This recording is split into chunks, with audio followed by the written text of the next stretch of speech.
All right, go. In 5, 4, 3. That's tomorrow, and that is it. Okay. In 5, 4, 3. That's tomorrow, and that is it for us today. And we will leave you with a. I can't do it. Okay. We'll do it live. Okay. No. We'll do it live. Fuck it. Do it live. I'll write it, and we'll do it live. And there is no easy way to say this, Mom, but you are a dabbler. You doing crab cakes, Rob? And now, live from the Night Views radio studio, it's the Rob Saul Show. Please welcome South Jersey's favorite single dad and radio's most bitter divorcee, Rob Saul.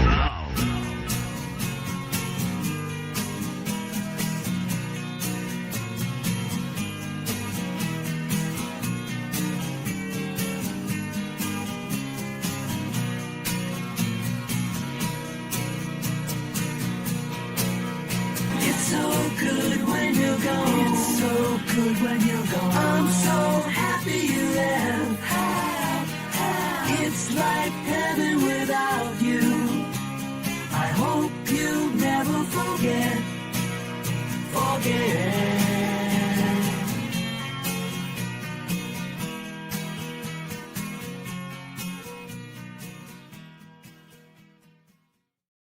Yes.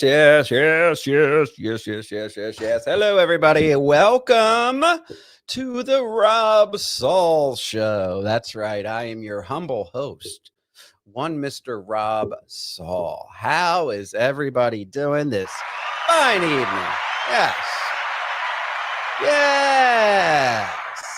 See, even Nicolas Cage's swollen meat curtains, is excited. How we doing, everybody? Yes, looking sharp, Robbie. Thank you. Yes, thank you. I'm dressed up tonight. I'm going to be interviewing someone who's been on the show before, but we're excited to have back. He's got a new single he released called Starshine. Jeff Coffey, former lead vocalist of the legendary band Chicago, will be on the show with us very shortly. As always, I will be taking super chats. Now, guys, you know that the terms and conditions for super chats is that you pay to have your comment highlighted in the chat room.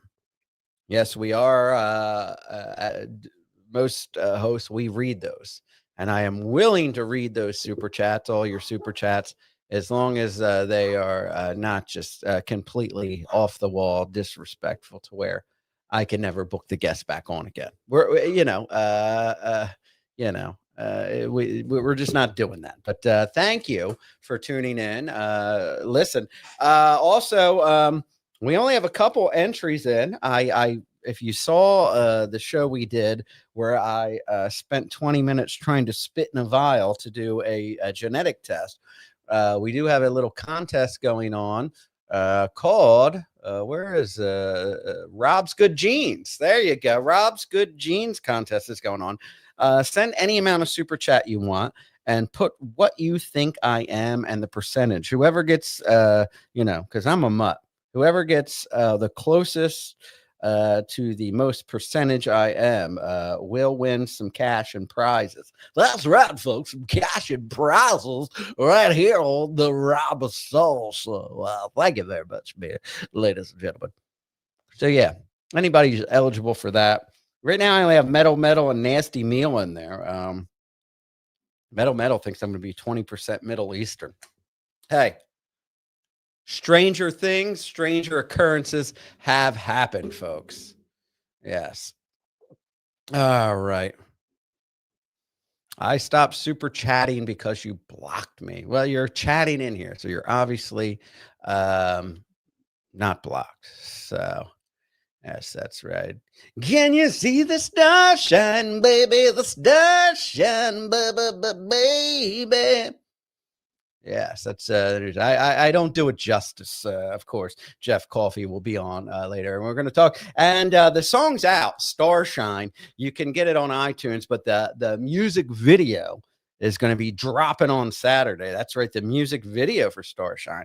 And we're going to give you an exclusive sneak peek of the music video tonight of Starshine. Let's see here. Hey, Vagina Wrinkle, good to see you too. Opinion says hubba hubba. Feeling Keena K will be sliding off her seat after laying eyes on Rabe. I know. I clean up nice, don't I? I know. People don't believe that I go to the gym and I look good. Sometimes I come on stream looking sloppy. But, for the release of Jeff Coffey's Starshine, you see I have stars on my blouse. Stars on my blouse.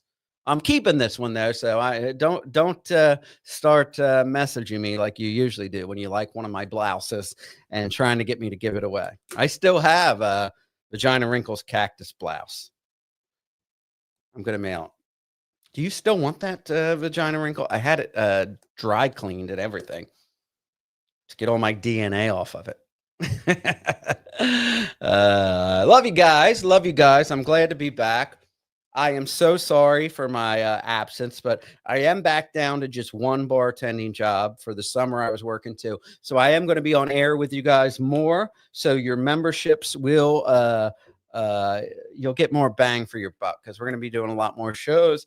And I am having a hell of a time uploading this Food Dicks 3, but that was filmed and it's ready to go up, which is Food Dicks 3.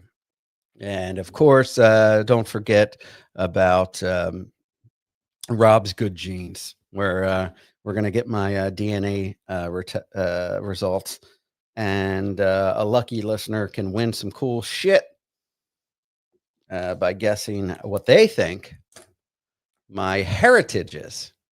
That's right, my heritage, folks. Rob's Good Genes is there. Yes, Starshine is on YouTube at Brandon Deft. It is. It's on iTunes. It's everywhere you can get your fine music.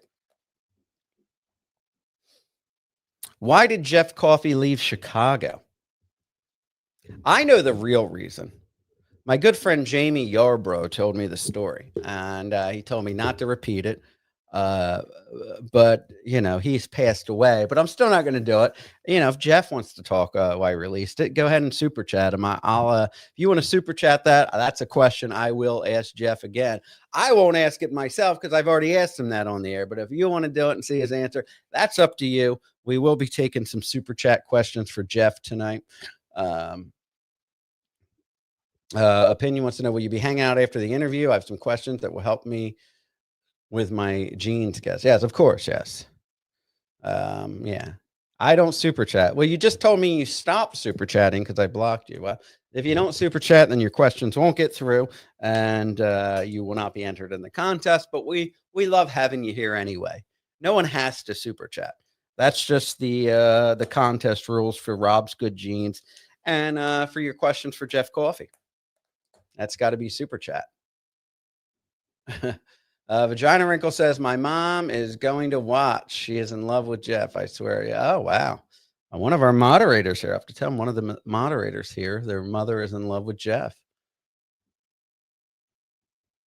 Yeah. Nicolas Cage's meat curtain, swollen meat curtain. I'm not going to sit here and go back and forth about your dumb joke you made, Yeah, I'm not giving away the blouse tonight. Yes, I still have to mail the cactus blouse. This is the Starshine blouse. Can you see the starshine, baby? The starshine, baby, tonight. Jeff Coffey coming with us soon, guys. All right. What I will do, I will not take calls during Jeff Coffey, but while we are, let me see, just make sure I'm connected here. I will take some of your calls. I will take some of your calls before we do the interview. If you do have questions for Jeff Coffey, you can super chat them. There's no certain amount you have to spend, and you can't say horrible stuff. That's just not, well, you can, but I'm not going to read it to Jeff, just so you know. Hold on. My Bluetooth on Roadcaster. Can't you see my Roadcaster, baby? My Roadcaster, baby, tonight. Yay.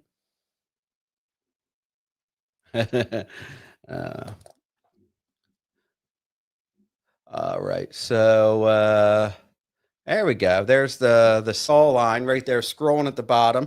I'll be taking calls before Jeff comes on tonight. Again, it's 609-277-3202. Go ahead and give us if you want to give a call. Yes. Nicholas Cage's swollen meat curtains.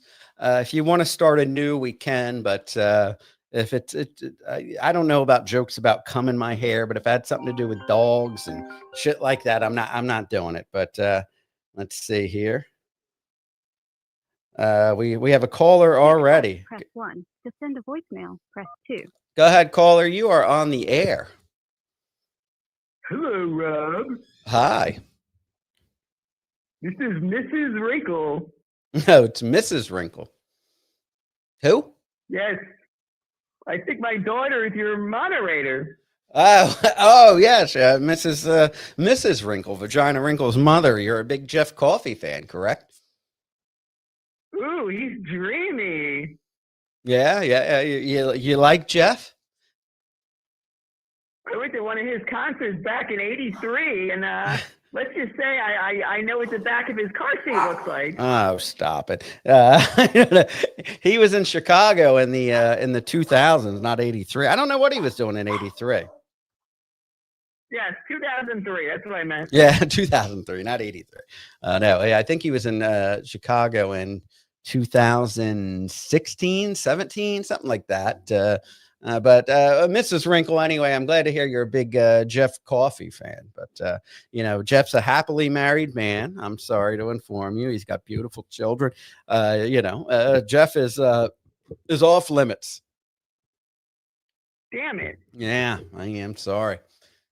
But yeah, when's my daughter gonna get that shirt, Rob? I'm gonna mail. You know what? I'll mail it out Wednesday. Vagina Wrinkle, if you can.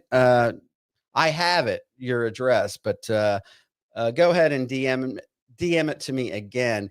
Otherwise, I'm going to have to scroll through our conversations and find it. But either way, whether you do or you don't, I'll send it out to you. Oh, by the way, my daughter wanted me to shout out Oscar Electric. She loves him. She said he's so cute. Yeah, I haven't seen him. It's just clown pictures I see. She's got a big crush on him. Yeah. Well, thank you for calling in, Mrs. Wrinkle. Any questions you want me to ask Jeff when he's on? Tell him if he remembers the parking lot behind the Walmart. I think you're full of soup, ma'am. But thank you, and thank you for being a Jeff Coffey fan. And make sure you check out his new single, Starshine. Okay, Mrs. Wrinkle? Okay. All right, thank you. There you go. That's Vagina Wrinkle. Vagina Wrinkle's mother. Yes. Is that wine, Rob? Nice pour. It's a little champagne. We're celebrating tonight. We're celebrating love. We're celebrating life. We're celebrating the starshine, baby. The starshine, baby, tonight.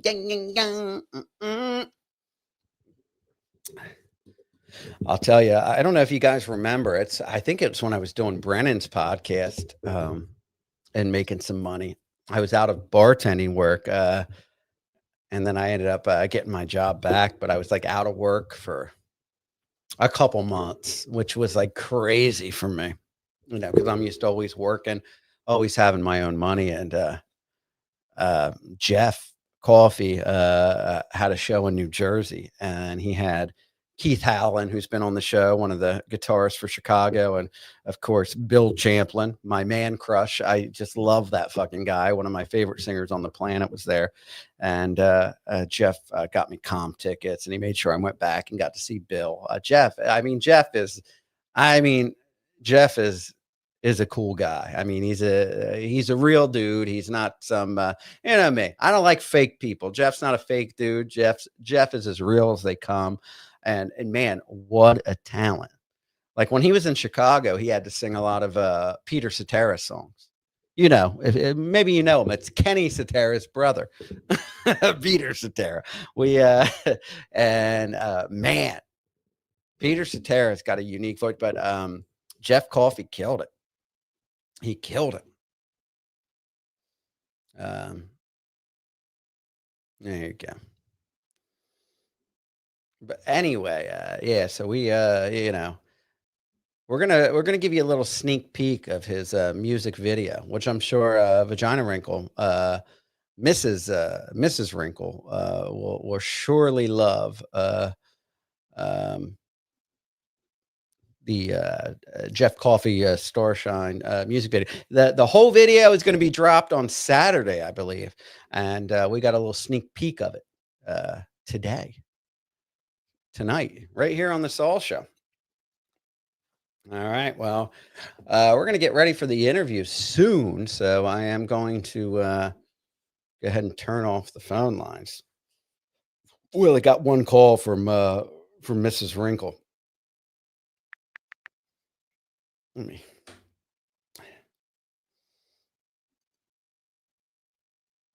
How do I? There we go. There we go.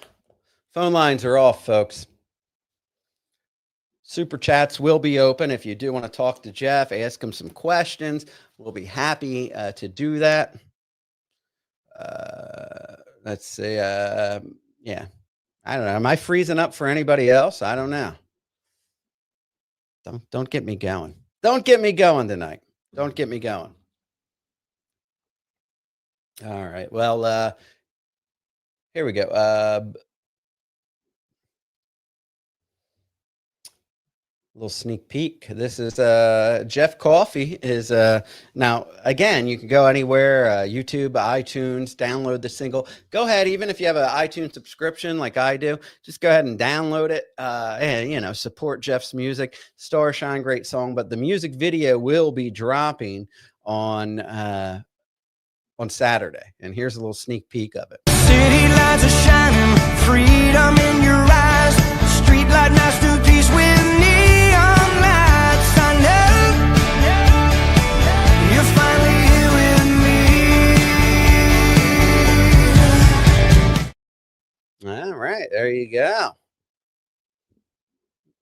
That's Jeff Coffey, Starshine. Get it on your streaming platforms, anywhere you get your music. Cheers. Let's pop some champagne for Mr. Jeff Coffey. There you go. Fantastic, man. There you go. I'll give you one more sneak peek, and then we'll bring Jeff on. City lights are shining, freedom in your eyes. Street light masterpiece with neon lights. I know you're finally here with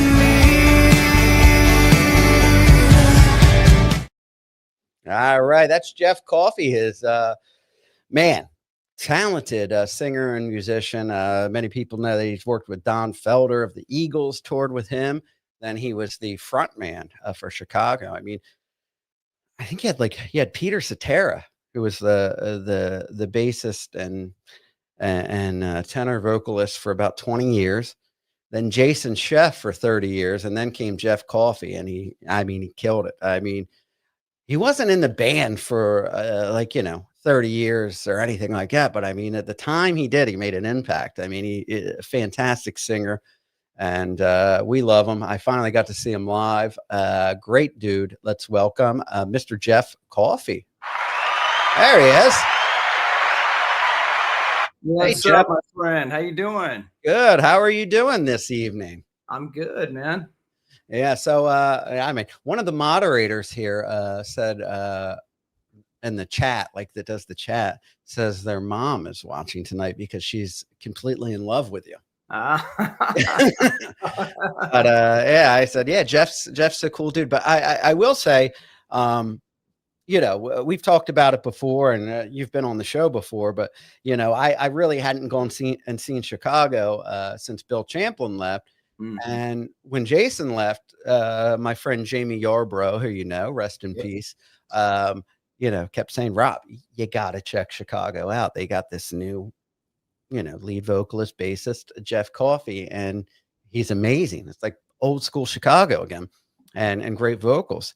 And I never got to see you live, but I checked out in Chicago, and I checked it out, and you're amazing. But I finally got to check one of my favorite concerts. I got to say, at least top 5 and I've been to a lot of concerts, but in my top 5 concerts, I would say, was seeing the Players in New Jersey. And you got me tickets, great seats. It was with you, Keith Howland, Bill Champlin. Just one of the best concerts I've ever been to. I loved it. Oh, well, thank you, man. No, thank you. I mean, it was a dream come true. I got to go backstage, hang out with Bill. I got to, you know, hang with you guys for a little bit, but it was an amazing show. And man, that was fun. Yeah. I remember the jacket that you wore that night was like, yeah, it was crazy. Yeah. Wow. And I was like 50 pounds heavier. I looked at the pictures and I'm like this big. I'm like, I guess from not working, I was just eating instead of working. The jacket was great, man. Yeah, the jacket. Yeah, the jacket was loud. But you know, it's exciting to have you back on. How's everything been going out on tour? Good, man. Good. Things are going great. You know, picking up with the Players, getting more gigs here and there. Getting on with some other opportunities happening, you know. Yeah. Still playing every now and then with Don Felder. In fact, I was just past couple weekends, I was doing some shows with Don Felder, playing with him. So, you know, just keeping busy. And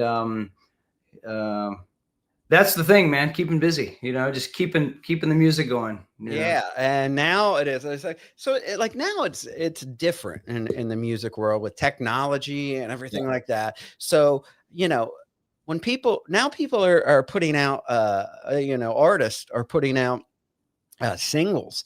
Before it was like a promotion of an LP or an EP. And I see you have a single out. Is it just the single, or are you putting out a whole new album? Right now, this is just a single. Just a single. But I mean, a lot of artists are doing that, like because people are like from technology and phones. Everybody's got such a short attention span that a lot, you know, people are putting out the single, so you know you can you know, check it out and appreciate a song. Well, it's interesting that you bring that up because I mean, not to go too deep into the industry and you know, changing trends, but back in the day, you know, back in the 50s. 60s, there were a lot of singles being released, you know, 45s, people would release singles, and then would come an album, you know. Yeah. And then when you know, in the 90s, record labels started really pushing albums, you know, and people kind of got frustrated because it was like, well, you know, I like this one tune or maybe 2 songs, but I don't want the whole album, you know. Yeah. So the industry kind of got away from pushing singles. And so, but now as in an independent world that we all live in now with, you know, with internet and social media, you can do whatever you want, you know? So I think it's great to go back to, you know, releasing singles. When you write a song, hey, record it, release it. And then when you have enough tunes, put them together on an album and release that, you know, even a couple of songs that people have already heard from singles, but then now they've got a whole collection of songs, you know? So you know, just putting out songs, you know? Yeah. I mean, I grew up with like cassette tapes, and then when CDs came out, you could skip to what song you liked. And then came like, MP3 players and iPods and iPhones, and you just, you know, go to the song you want. And I was interviewing, Marcella Detroit, who used to work with Eric Clapton. I don't know if you know who she is, but and then she was in a band called Shakespeare Sister. And I was telling her that I got back into vinyls and I started listening to vinyl again. And it was great because I started listening to songs that I usually don't hear. And I'm like, oh, that's a really great song, because you're used to just going at the fingertip to the song you want to. So that is one thing I enjoy about listening to vinyls is I always end up listening to the whole record. Yeah. that's a beautiful thing. And always one of the songs that I kind of talk about that on my last record that I did was Record Player. It's like hearkening back to that day when you put on an LP, you were going to dedicate like roughly 45 minutes of your time to listen to this record, Back before we all had short attention spans. Yeah, now, everybody like an experience. You drop the needle and it's like, there we go, Yeah. And that's the thing that's kind of lost. But what's cool is it's kind of become retro cool with the younger generation, man. They're getting into vinyl. Yeah. They're listening to things on vinyl. And that's a really cool thing. Yeah. I'm excited after like 40 or something years, the original Buckingham Nicks album is coming out, and I ordered that. But I mean, I love getting the vinyl. But listen, I did listen to your new single Starshine, and I love it. Music video is dropping on Saturday, correct? That's right. Yeah. Just on YouTube or it's primarily that's the main place that it's ready to launch the premiere on. But, it's anybody can go to my YouTube channel to see it there with the links that I've been posting. But I'll also post it on social media too, Facebook and things like that. Yeah. And so that people can see it, as many opportunities to see it as possible. So, yeah. So good question, but we don't have not a super chat, but I'll still read it anyway. They said, I would love to hear who you worked with on Starshine, Jeff. Such a good song. That good question. Did you work with who are the artists or the musicians, producers, anybody you worked with on Starshine? Yeah, well, it's a guy that I have known for a long time. It's a producer named Joe Smith. Okay. Who I've known since 2003. When I did my first solo record, he co-produced it with me here in Orlando back in 2003. So I've known him since then. And long story short, he had a bunch of success, in the 90s with boy band stuff, Backstreet, NSYNC, Britney Spears, and all that. And when I was looking for a producer to work with on my first solo record, his name was suggested to me. We met and we did it, and it was a great working relationship. And put out a record that I was pretty proud of, back in 2003. And so we've just known each other all this time. And then he kind of, got into the wine business. I remember when we were mixing the record, we'd go to do a couple of things at his house, and he had these big barrels of wine fermenting in his garage. And I was like, hey, what's this? And he was telling me about how he wanted to get into winemaking. And so, fast forward to now, he's got a very successful winery up there in North Georgia and called Serenity Cellars. And he's doing great, but he still loves music. He just built a brand new studio in his place, and we've worked on a few things here and there over the years. Yeah. But I got a call from him several months ago. He said, "Hey man, I've got this song that's written by a guy out of Nashville by the name of Tim Nave, and he had it 5 years ago, but then he revamped it. He brought it in. He changed the tempo. He put modern tracks on it. Modern, got guys to retrack a lot of things and brought it up into today's sound, And he sent me the demo, and it still had the demo vocal on it, And so I listened to it, and I go, well, that's a hook for days, man. I like this, and he wanted me to sing on it. So I said, yeah, I'll sing on it. Yeah. So he sent me the files, and I recorded it right here in my studio, and I sang the lead, and then I did all the background, all those layered harmonies in the bridge and all that stuff, and sent it to him, and he mixed it. And I said, man, this is pretty cool. Let's release this, as a single. And so that's what we did. And I'm pretty happy with the way the song turned out. It's a great song, great hook, Oh yeah, it's very catchy. Because someone was in the chat was typing out and singing the lyrics with music signs, and then it got in my head. And before you were on, I was horribly singing it. But it's I said, maybe I should wait for Jeff to get here because I'm not doing the song any justice. But we did play a clip of the music video that you sent me. And you know, it's I'm looking forward to seeing the music video. That was always fun back in the day. I remember when I was in the, you know, in the early 90s, I remember there'd watching MTV, there'd be a big event or a premiere for a new music video. And I always like that. I miss the days of, you know, MTV playing just all music videos. Me too, man. That you know, that's one thing I'm glad I grew up in the era that I did in the 80s, because MTV was the coolest thing ever. Yeah. And when you come home from school and you know you need to do your trigonometry homework, but you don't. You sit down with a bag of chips and you turn on MTV and watch videos for an hour. You know, it's like, yeah, it's so cool. I watched so much MTV that my mom put a block on it, and she would have to put the password in because I would never let my older brother watch any TV. I just wanted to sit and watch MTV all day. It was amazing, but you know, Starshine is a great song. I really do enjoy it, and I see everybody online. It's getting a lot of positive feedback. Yeah. And everybody's looking forward to the music video too. Who directed the music video?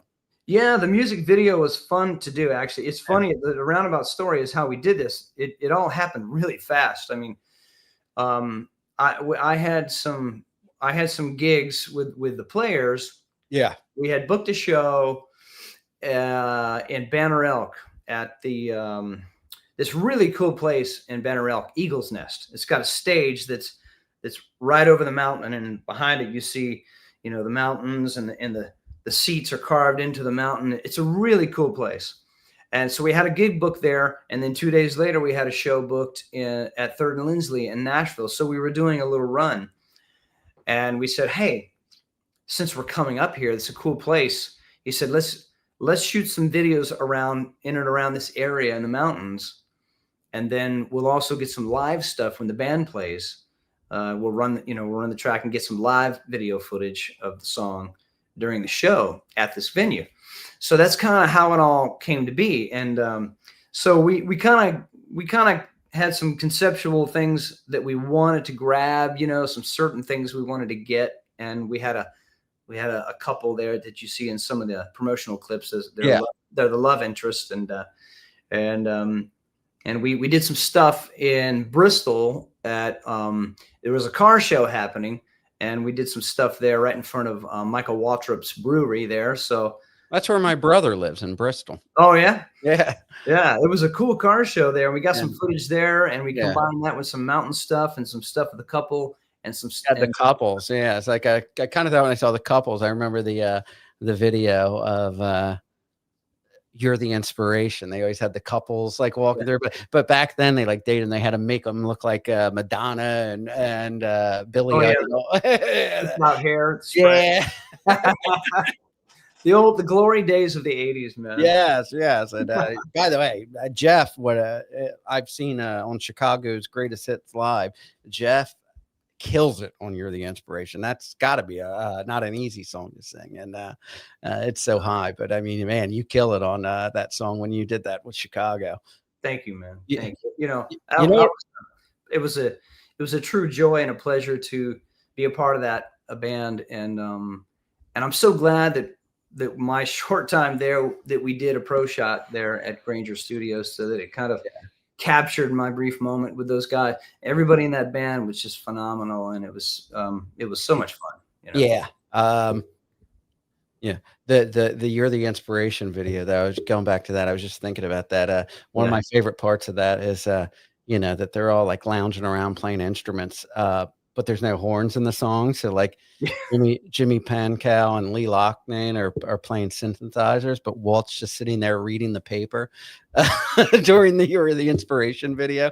That was the story that I hear from. Yeah. Of course, the inside track is that was Walt's middle finger to the fact that there were no horns on the song. that he was just reading. Yeah, I'm just going to read the paper. What else am I going to do? That's fantastic, man. And listen, your time in Chicago was, I mean, you know, a lot of these guys that were in Chicago, they were in there for years and years and years. You didn't. I mean, I guess it's like a tough gig. I know they tour a lot. like I know Bill, I've had Bill on the show several times. We know I'm a huge fan of Bill, but like Bill, I think like after 10 years, he was like kind of over it. And then like he was in there for 30 years. And then like the last 10 years, he was just completely miserable. But I mean, and he was out of there. And like now, like he'll do the gigs. Like I see he's worked with Danny Seraphin CTA, which you have. And then I don't know if he gets like PTSD, and then he did the Players for a while with you guys. And then he gets like the PTSD from doing Chicago and kind of goes out. But I mean, so, I mean, how many years you did? A few years with Chicago, right? I did a couple of years. Okay. And, I mean, so going back to the beginning, you got the gig, and I know that was like a crazy story how you got it, because they initially had another guy they were going to bring on. And then Keith Allen was like, hey, I got the perfect guy. And you were the perfect guy, because now the other guy is there and it's not that perfect. But I won't get into that. But so, I mean, how excited were you? Like, how excited on a scale of 1 to 10 when you find out you're going to be the new lead vocalist for Chicago? Oh, 11. 11, yeah. It goes to 11.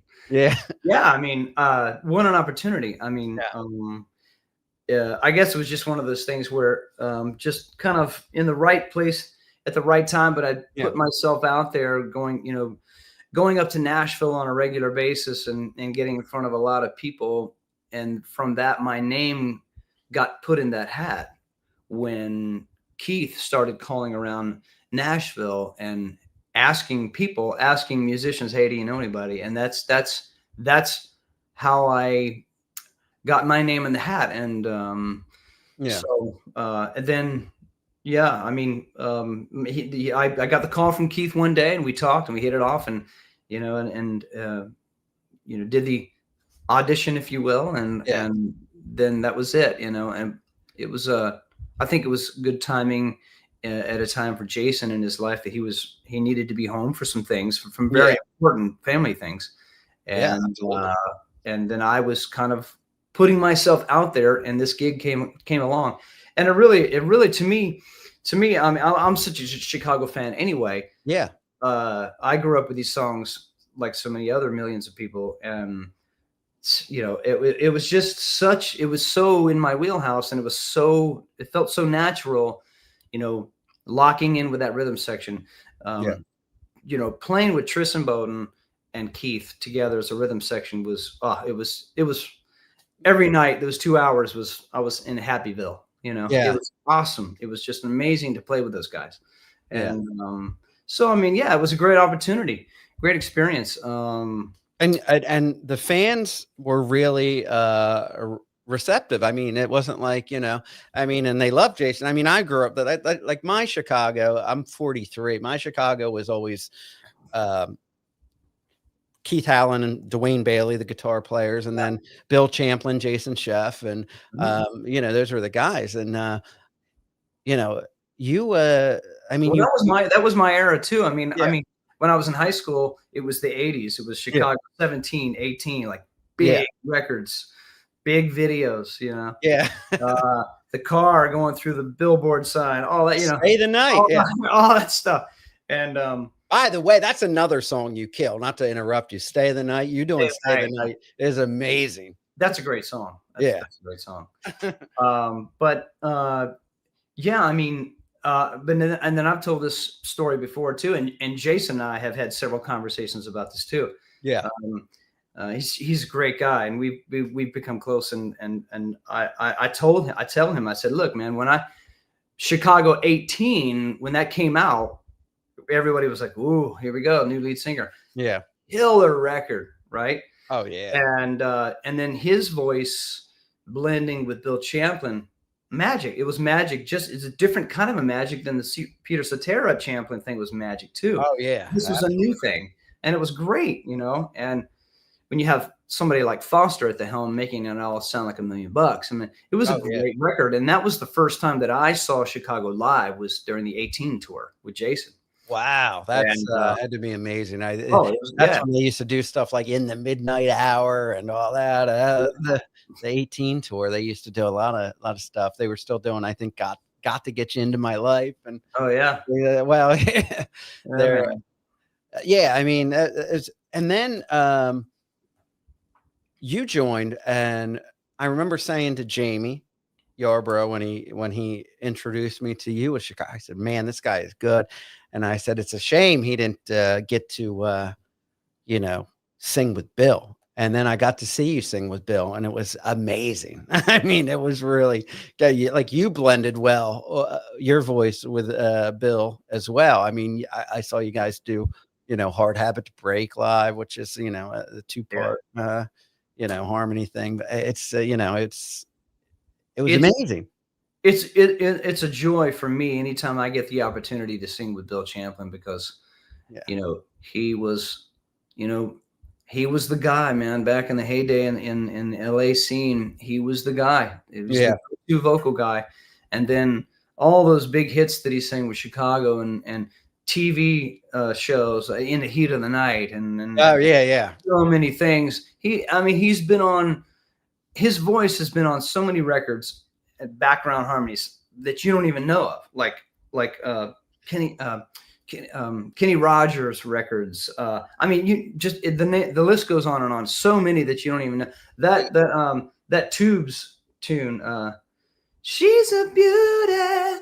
Oh yeah, a million girls. That's Champlin and Bobby Caldwell. I know. Oh geez, what's the guy's name that was singing in Toto? Joseph Williams? No, before him, Bobby. Bobby Kimball, right? Bobby Kimball. Bobby Kimball. Yeah, that's Bill and Bobby Kimball on all those. One in a million girls. I know. Listen, I'm a huge Bill Champlin fan. Records that people don't even know all the stuff he's been on, and he knows I love hearing all the studio stories that he's got, because I get off on all the stories, So well, before you met Bill, you were in Chicago. You hadn't met him before you joined Chicago, right? I didn't actually meet him until after I left the band. Okay. Yeah. So what was your perception? Because I know, not Keith and Tris, but a lot of those guys, they really hated him. They did. It was really, him and Lamb, especially. There's no love lost there. You know that? Well, yeah. Were you expecting something when you met Bill? Did you hear stories that were maybe this guy's going to be, somewhat difficult, or No, look, everybody knows there's two sides to every story. Yeah. Sometimes multiple sides. Yeah. I never judge anybody by stories that I hear. Yeah. Some stories have validity and some don't, but my experience with Bill ever since the first day I met him has been fantastic. Yeah. Sure, those guys went through some stuff, Yeah. and that's a story for them to tell, Yeah. I'm sure a lot of people already know some of it, Oh yeah. Yeah. A lot of it was warranted, it's just crazy drama stuff that happens in the music world, Again, and it's like, and Peter Cetera used to say it too. He's like, it's like a marriage, and once you get divorced, there's a lot of animosity. There's a lot of, Yeah. But you know what? It's like there doesn't have to be. Yeah. Well, some people just true. like accept it that way. Some people, that's their MO. It's unfortunate, but yeah. I know a lot of people who are divorced and have a really great relationship with their ex. That's because they're bigger people, So. I know that used to always be my response when Peter Cetera, like, are you ever going to get back and do something with Chicago? And he says, no, it's like divorce and getting back together. And I'm like, yeah, but the fans are your kids. And some parents get together for the kids, Right. And I listen, I don't know the whole story, but I remember asking Keith about it because he was there for the Rock and Roll Hall of Fame, and he kind of told me little bits and pieces when I interviewed him on here. But I was just like, why couldn't they make it work with Peter there? Like, why couldn't they change the key? I heard it was just like over the key change of 25 or 64 just to get Peter Cetera to come back and reunite. That would be the only chance we would ever have had to see Peter reunite. Speaking as a fan, and I know the Chicago fan base, would absolutely love nothing more than to have all those guys come back together. Yeah. But I think that ship has sailed a long time ago. Yeah. And there's guys There was a glimmer. There was a glimmer of small hope when they got inducted. Guys are getting older and health issues and things like that. It's just that's never going to happen. But well, I mean now, now absolutely incredible catalog of music to listen to from now until the end of time. So that's a beautiful thing. Exactly. But I know now there's no chance of that. But back then, like Peter was saying, I'm open to coming for the Rock and Roll Hall of Fame. I remember it was a whole thing and a back and forth, and it was like after that, then we knew we would never get it again. But like you said, we got the catalog. I love it, and great music. Yeah, it's great music. But real quick, we have a super chat, $2 to ask you a question. I don't know if you're going to know the answer to this either. It says, Jeff, did Don Felder ever make up with Joe Walsh? I don't. Does Don Felder confide in you about his relationship with the Eagles? No, actually, that's not something we've talked about. I didn't actually. I wasn't really aware that he and Joe had a falling out. I know, obviously, we all know the story of the falling out between Glenn Fry and Don Henley and all of that. But I don't know anything about Joe Walsh. So I don't know if they still keep in touch or what. Probably not, because, he's in the band still and all that stuff. But how that goes. But I don't really know any details about Don's relationship with Joe. Yeah. I mean, a lot of that. Yeah. Jacob Ryan asks, I'm sorry if it's not the answer you were looking for, but and listen, a lot of the times when guys tour together, they don't always, tell each other about their relationships with other musicians. So sure. Yeah. I mean, I've had some cool conversations with Don about a lot of stuff. One interesting thing is that when he was talking about when he wrote the music for Hotel California, he had this reel-to-reel tape machine at his house, and he had this house right on the beach, and it was a beautiful sunny afternoon. His kids were playing in the backyard, and he had been messing around with this chord progression for a while, and he goes, that's kind of cool. So he goes into the tape machine and records it, and records a few other parts, and then when they were putting songs together for the album that then became Hotel California, they were going through a bunch of songs, and they came to this Don's cassette of this music, these chord changes. And Don Henley and Glenn Fry immediately go, "What's that?" Yeah. They're immediately they were drawn to it, and the story is that they took the cassette into another room, closed the door, wrote the lyrics, which then became undoubtedly one of their biggest hits, So, but it was interesting that the genesis of the song came from this beautiful sunny day with his kids playing in the background.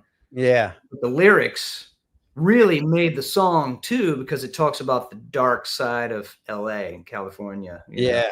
And that meshed with this melody was a great combination for a classic hit, So, I mean, you're like me, because doing this show, this podcast, I interview many musicians, and I love hearing like the stories behind stuff. And like you said, you talk to these guys, and you get all these stories that are great. So, I mean, I remember Bill telling me a story one time that, he wanted to record the song "Isn't She Lovely," but they gave it to Stevie Wonder, and Stevie Wonder called the Sun's office or whatever, the Sons of Champlin, and he said it's Stevie Wonder, and I think it was Bill said, or no, it was Bill's manager or somebody that hung up on him because he thought he was somebody Frank calling or something like that.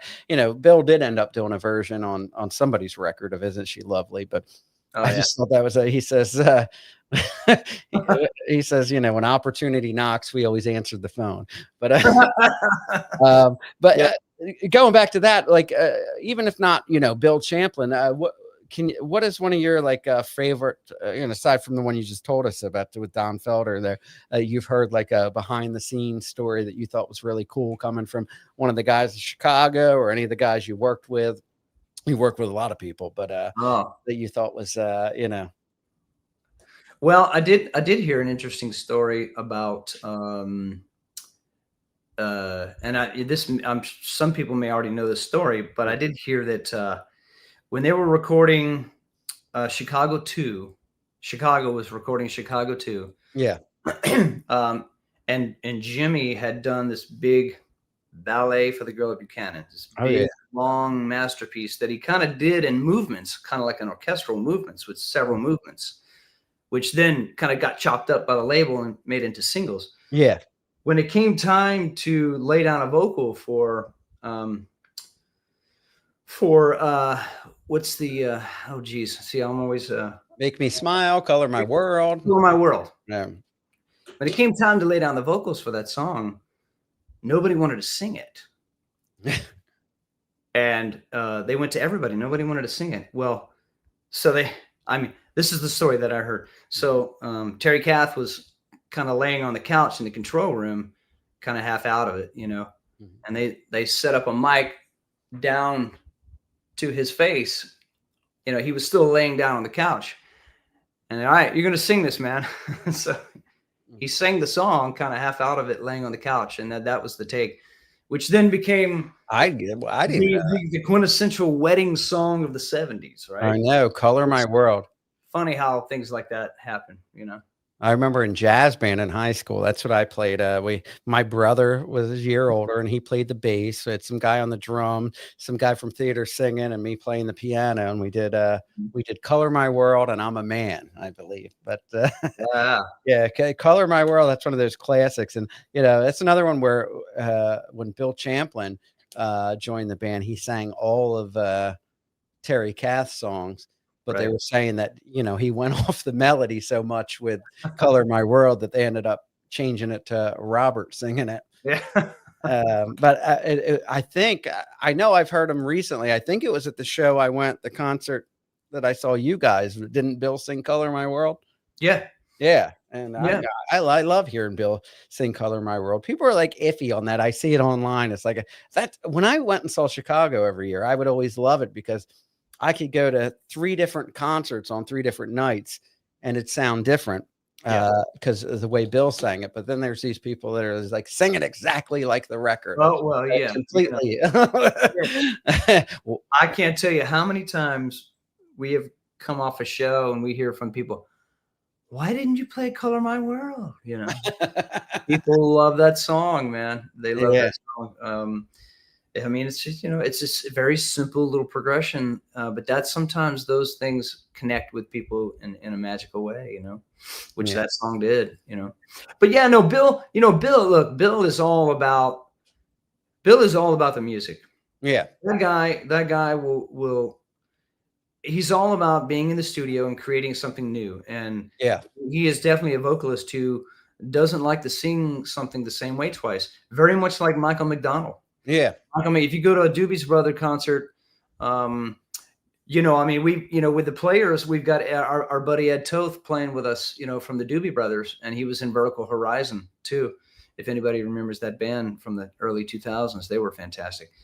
But, you know, Michael McDonald is out with the Doobies again. And you know, Michael McDonald's never going to sing a song the same way twice ever.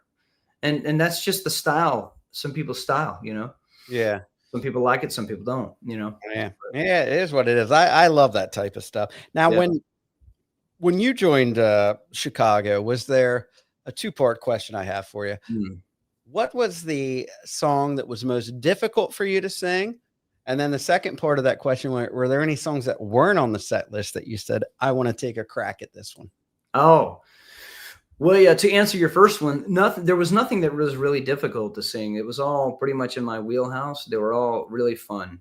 Yeah, because Peter Cetera used to say that it was difficult for him to sing Question 67 and 68, especially when they opened with it. He said maybe later in the show once his voice got warmed up, but to come out and open with that was pretty difficult. That I was just going to say that because and that tells you how much they haven't probably changed the set list and all these But song number 2 in the set is Question 67, 60.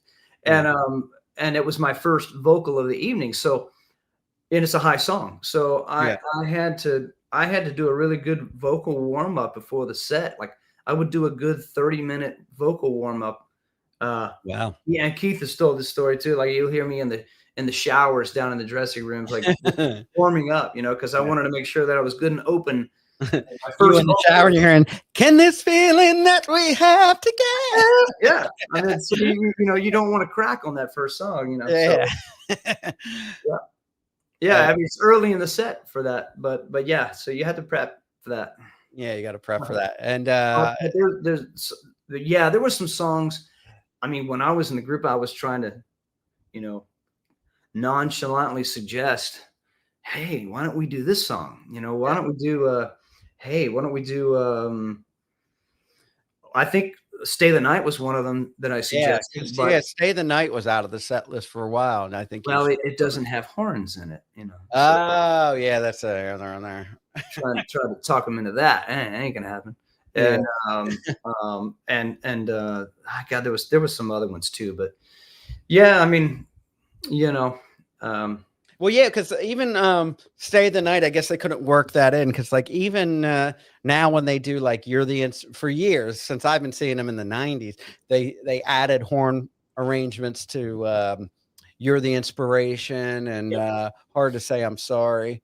Yeah, it's kind of cool. I mean, some people don't like it. I like it, but Stay the Night. There's no there's no horns in the record. But I actually there are horn charts out there for the song, and when we play it, there's our horn section plays the charts. They play the horns. Oh yeah, during that song. So I mean, there are charts out there. Oh okay, but nothing that the band had done. So yeah. But there's so many great songs to choose from. Have you ever done Baby What a Big Surprise with them? Oh, not with. See, that's another one that I always loved. Yeah. I would have loved to have done that with them, but I've done it with Danny when I've played with Danny. Oh, okay, nice. Yeah, that's a great song, and it was cool. So I mean, because with Danny, you got Travis on bass, so I would play acoustic, and that always went over well. It's a great song. Another great song. So many. So after you left Chicago, Jeff, for anybody out there wondering, Jeff wasn't released from Chicago. Jeff left on his own accord. So when you left Chicago, I mean, I guess that was kind of cool, right? That you were able to go and hook up because some of the best members weren't even there anymore. And you got to like work with people like Danny and Bill and, Jason you got to work with. And, that opened up the doors for that. Now, how did that end up happening that you link up with these guys? Do they reach out to you or do you put a feeler out? Well, no, I ran into Danny, ironically enough, the same month that I left the group, January of 2018, I went to the NAMM in Anaheim. I went to the NAMM show and I went out to LA a few days earlier to meet up with some friends. I met up with Tris and his wife. Yeah. And then that's when I first met Bill Champlin, went to his house, met with him for a little while, hung there for probably about an hour or so, Nice. And met Tamara, and I love Tamara. Bill was there. One of my favorite people. I love her. Yeah. Well, and then I around not too like maybe 10-minute drive from where I was there, Jason was in the studio with Tommy Thayer doing some songs that they had written together. So I went there and hung out with them and ended up hanging out all night, and we went to dinner and stuff. And then but then I went down to Anaheim for the NAMM show, and I was there for, I don't know if this is the first day or the second day I was there.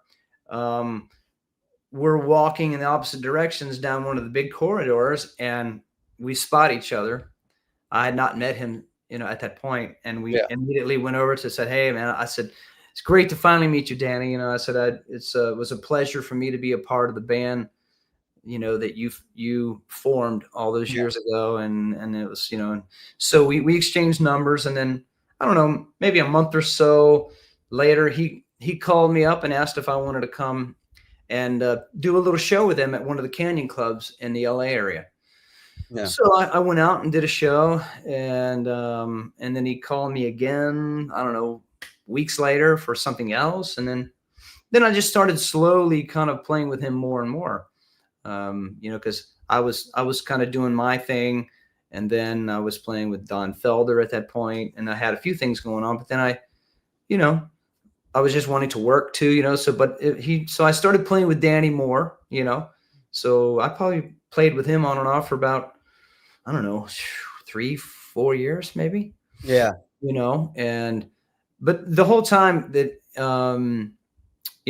he knew that I had some irons in the fire, and one of which was this band, The Players, Yeah. When Keith finally found himself no longer in the band, we were able to do our thing.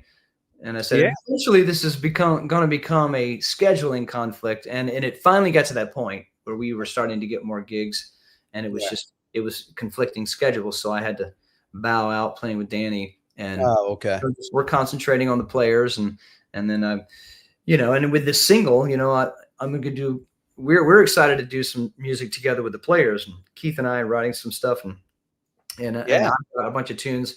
So there's a lot of original music coming soon. And this is just the first step in that direction, back, into that direction. So, and I am looking forward to that. By the way, I mean, Keith Allen, just another guy I grew up, just watching and just thinking he was great. I mean, his soul, of course, 25 or 6-4, he kills it on. But of course, my favorite will always be is You're the Inspiration guitar solo. He really mastered that and killed that. Keith Allen is an amazing guitarist and a fantastic singer too. Good songwriter. Keith is. Did you and Keith instantly connected? We did. Literally when in May of 2016, when he called me and told me what was going on, we talked and we instantly hit it off. We ended up realizing that we like a lot of the same bands, a lot of the same music. And then when he was my main liaison with the band, he was the guy that sent me the multi-tracks to do the video auditions. Mm-hmm. And then when they said, okay, this guy's good, let's send him the whole show, Keith was the guy sending me all this stuff. So we were on the phone a lot, back and forth, when I was prepping for it and everything. And through that time of preparation, and then I had 2 weeks to get ready, and then I went up to Nashville for 3 days before that audition and first run. Mm-hmm. And we sat in the studio, in his studio, he and I, just tweaking all the little nuances of the show, making sure it was like show ready, because basically I had to be, my bag was packed. I was ready to go, as long as I mustered the show. And so through that time of preparation, we hit it off. And then when I was in the band and we were on the road together, spending time together, it was just natural. We were buds, and he's a good guy, man. And, he was a champion for you coming on the band, and it really worked out. Absolutely. Yeah. And he had been looking, and they had been working with a bunch of different people for months, I guess, and it wasn't working out. And so he called around again. And then that's when, there was a John Cowan, the bassist for the Doobie Brothers. Yeah. Is one of the guys that he called, and he told him about me before the first time he called him. And he said, yeah, well, we're working with this other guy. And so then he wasn't working out, and he called again. And he says, I'm telling you, Keith, you need to call this guy, Jeff Coffey. Nice. And so that's how it happened. And is it true that Keith broke his own arm so he didn't have to work with the new singer? So it's rumors swirling out there. We'll never know. No. I doubt very seriously that he was into pain that much that he would do that. Yeah. He's I know. Look, Keith was the longest tenured guitarist in their history of the band. Oh wow, yeah. You know what? 7 years. Yeah. And he put in his 3 decades, and he did it, and it pretty much consumed all of his adult life. And you know what? I would say a very, underrated guitarist, because in my mind, I consider Keith Allen a legend, and many people may not know the name Keith Allen, but I consider the guy a legend. He's phenomenal. Yeah. He's phenomenal. And the thing that I'm really excited, the thing that's cool is that when we do our show, I see him stretch out a little bit. Yeah. The thing that I'm really excited about is when we get in the studio and we start recording our own music, then it's like, it's an open book, you know? Yeah. Now it's time for Keith to really, you know, so I'm looking forward to that, you know. By the way, I saw a recent video of you and Keith. Keith looks good. Is he like losing weight and getting in shape? Yeah, I mean, Keith looks great, man. He's doing really good. He's doing really good, man. And yeah, fantastic. Yeah, I love saying it. He's taking a turn, and he's in a good place, and he's doing really good. So, geez, hold on. I got some super chats for you. People that pay to chat. So sorry. Yeah. This one, Jeff embarrassed by Kenny Cetera singing his songs. Stop it. Yeah, you know. I don't think he's been singing any of my songs. Nah, he sings his brother's songs. You know what's funny is that at that same NAMM trip, I met Kenny Cetera at NAMM too. Oh, did you? First time, yeah. All right. And this guy that's going by Robert Lamb's Swollen Prostate says, Jeff, best town for Chicago's groupies. But Jeff's a married man. He's not looking for groupies. There's your stage where I think that word in relation to Chicago is like decades ago. Yeah, that's you're talking past tense, brother. Yeah. Jacob Ryan S $2. You know, I just read that. I almost asked you about that, but I didn't want to stir the pot. But this guy is paying an ass. He says, I did read this. They photoshopped you off the live album. Is that? Yeah, I know. There's me stirring. But yeah, I did this. I swear to you, Jeff, this was the first time, and I'm surprised this guy even put it up there. Maybe it was meant to be, but yeah, I did read that today. I said, oh, I didn't know that. They said that they photoshopped you off the live album. Well, I guess you were gone once they released it. And even though it was your vocals, they photoshopped you off. Jeez. Yep. Yeah, isn't that special? Yeah. Listen, it doesn't surprise me when I read it. It's not like I was shocked because I've heard the many stories Champlin's told me, but it's I guess you can chop that into the category of ridiculousness. Yes, yeah. But whatever, But it's funny if you look at the album cover, Keith. I know them. I'm trying to remember the song, but just the moment where Keith is playing something and he's looking over stage left. He's looking at me. Yeah. If you look at the album cover, he's looking at a ghost because there's no one there. I mean, I think it's funny as hell that they did that. Yeah. I mean, you've got to be somewhat offended, right? Like they put out an album, honestly, yeah. I was not offended because I wasn't surprised. Yeah. I wasn't surprised in the least. Yeah. That's why it was funny. I was literally laughing about it because it was like, I can't believe that's funny that they did that. That's funny. Yeah. It's typical. I mean, but you're like the main singer on the album. I mean, you're singing most. Well, I mean, hey, there was no. I mean, Lou and I shared a lot of the lead, and Robert obviously too. Oh yeah, Robert. But I mean, that's the cool thing about that band is that there's really three main singers. Which I've always liked that because it gives you this. I used to like that economy of the sound when you have three different singers in a band, or like even two, like the Cars had two singers. It's kind of cool. It's a different texture. Oh yeah. I mean, I always used to like that too, but yeah. I got to be honest and tell you a story, and you don't have to respond to this at all, but I just got to say, so, I've never really seen Chicago live since Bill left.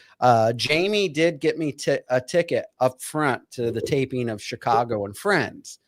And that was kind of cool because you had Robert was there and there was like a lot of guest vocalists, like a lot of stuff going on.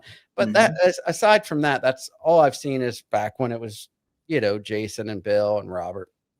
So I was scheduled to bartend a Chicago concert, And I told a mutual friend of me and Jamie's, I'm bartending a Chicago concert tonight. And then they were like, you know what? We have enough bartenders. We don't need you. And I said, oh, never mind. I'm not working it. And this person sent me a ticket, like right up on the stage, and said, well, here, go anyway, and sent me to this concert. And my cousins, we used to grow up and we used to watch the Chicago concerts. We went in the 90s. I took a picture. I'm like, I don't recognize anybody, which, not a big deal. Like Robert Lamb wasn't there. Jimmy Pankow wasn't there. It was Lee Loughnane and a bunch of people I've never heard of before. And then this guy that is the lead singer now, he would come out and he would sing. He wasn't playing an instrument, which is just weird for me. We're like Chicago. But when he would hit a high note, he would crouch down and squint his eyes. And then he would hold the note. And when he came up, he would start going like this for the audience to applaud for him. And I was just like, what? I mean, I'll tell you, when I used to go see Chicago, I used to hang out like an hour after the show, try to meet everybody. I left when there were still 5 songs left. It was quite the experience, but I mean, it is what it is. I know the times change, people change, and nobody's ever going to be fully satisfied with a band with that legacy and history. But what I will say is that watching the Chicago Greatest Hits live with you on there, I mean, it was Jamie nailed it when he said it to me. He was like, this guy is he fits right in. You were like a perfect fit for the band. Oh, thank you. Well, I appreciate that. And I like I said, man, it was musically speaking a great experience without a doubt. One of the greatest music experiences of my professional career. A time that I will never forget. Absolutely will never forget. It was a very special time. And being in the band Chicago will never hurt your career. Well, of course. Yeah. I mean, there's always benefits to that for sure.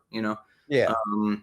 And like I said, musically, it was an incredible experience because really every night that we got on stage, it was clicking.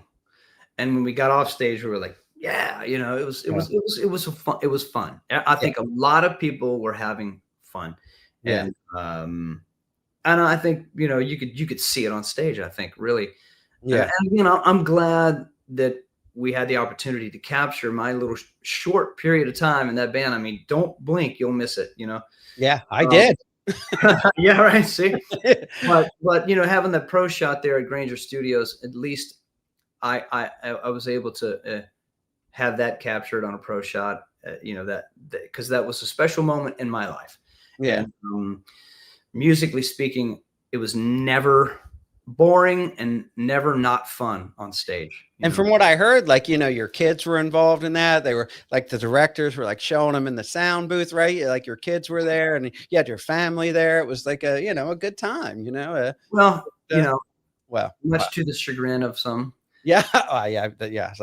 But honestly, let me tell you, Jamie did tell me something in confidence. Even though he died, I'm still not going to repeat it. But yeah, it was a good,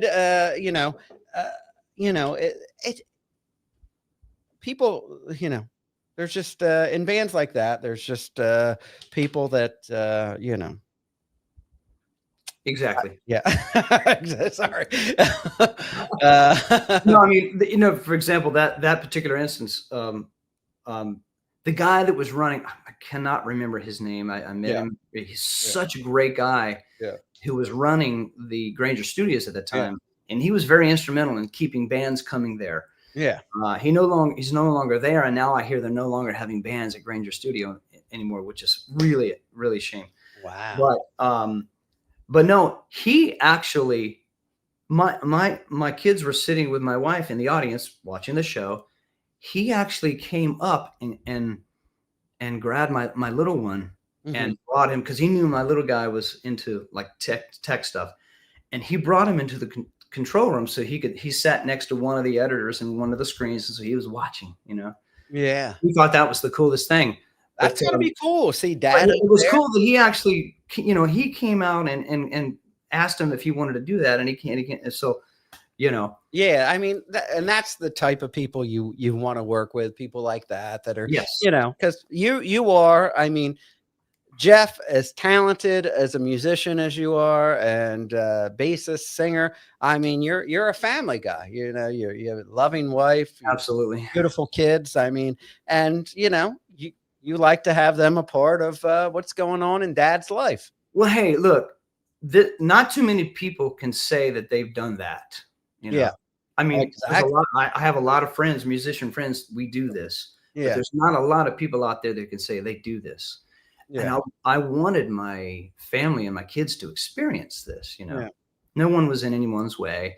I just wanted them to be a part of it. They're a part of my life. I wanted them to experience it. And so they look back on that time that was the coolest thing ever. I said, Dad, that was really cool. Yeah. They were young at the time, Yeah. Even though I was gone all the time, but when they came and they got to experience it, it was fun for them. Yeah. I'm glad they got to experience that, Yeah. And I mean, I'm friends with Bill's son, Will. And he grew up with that. And then he, ended up coming in as a finalist on NBC on The Voice. I mean, it's cool to have your kids and your family a part of what you're doing, especially when they're into it, Absolutely. I mean, and that's the cool thing. And every artist and every band is different with that whole mentality. Yeah. Some people don't like family in the dugouts. Yeah. Some people understand it. There's a lot of guys that I know who tour with country artists, and they have their kids along, and they have their that, and they it's just because they're a lot of times these people are real family people, and they get it. And if you've got little ones and you want to spend time with them, every now and then they come, and it's really great to talk to my friends who have had their kids on the bus with them, and they go and do things, and they on the road. And a buddy of mine, Tom Hurst, was subbing for it was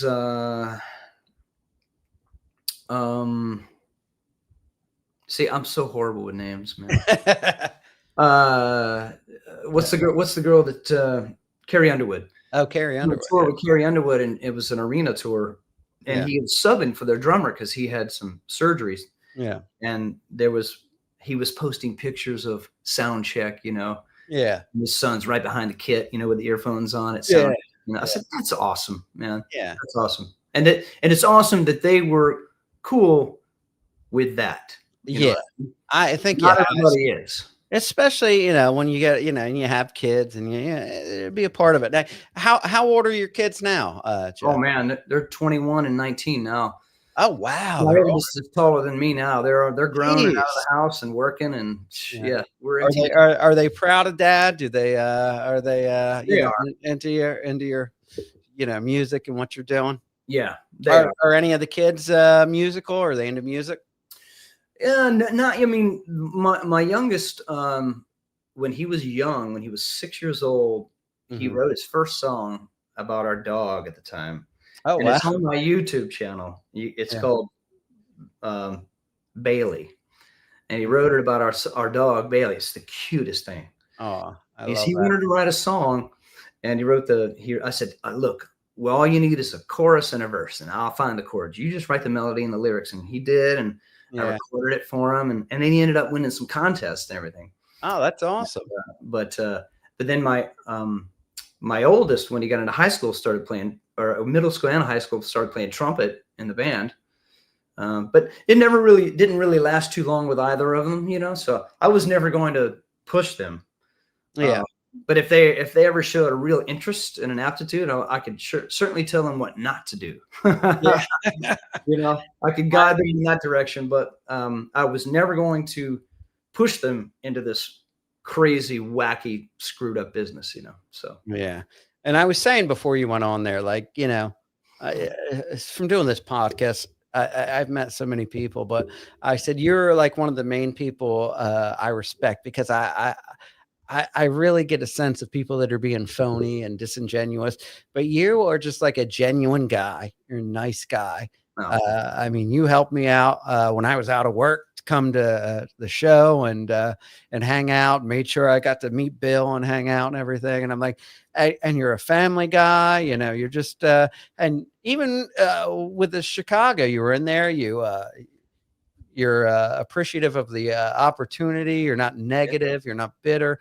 And I love it because I think you're an amazing talent. And I think you're going to continue to do amazing things. And I'm really looking forward to Saturday, seeing the full produced music video. Yeah. Well, thank you for those kind words, man. I appreciate that. And yeah, I'm excited. I'm excited for more people to hear the song, and I'm excited for people to see the video. We had fun shooting it, and it was a jam-packed go, try to get it when we can get it kind of thing. But it was fun. And you know, we did it up there in Banner Elk area. So the mountains are just beautiful. And we did some at Bristol at the car show. And we did it with a company called Olympus. They're called Olympus Strategic, also doing business as Rhythmical Robot. It's a company that does music videos and stuff like that.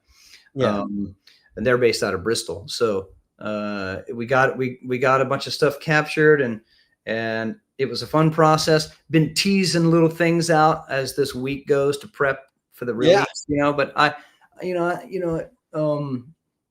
what's funny too is a roundabout way with music. It reconnected me with an old high school friend of mine that I have not seen literally in probably 38 years.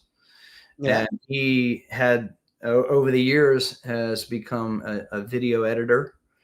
And so we sent it to him to edit the video. And then he and I connected, and we fine-tuned it together in the studio together, in which I posted a picture of that. But, you know, it's kind of cool how music can, you know, bring people back together who have not been in contact for decades, you know, so it's kind of cool that this happened that way. So, but I'm excited for everybody to see the video on 12 p.m. on Saturday, the 20th. Man. 20th. Yeah. And I'm going to do music really does bring people together. It really does.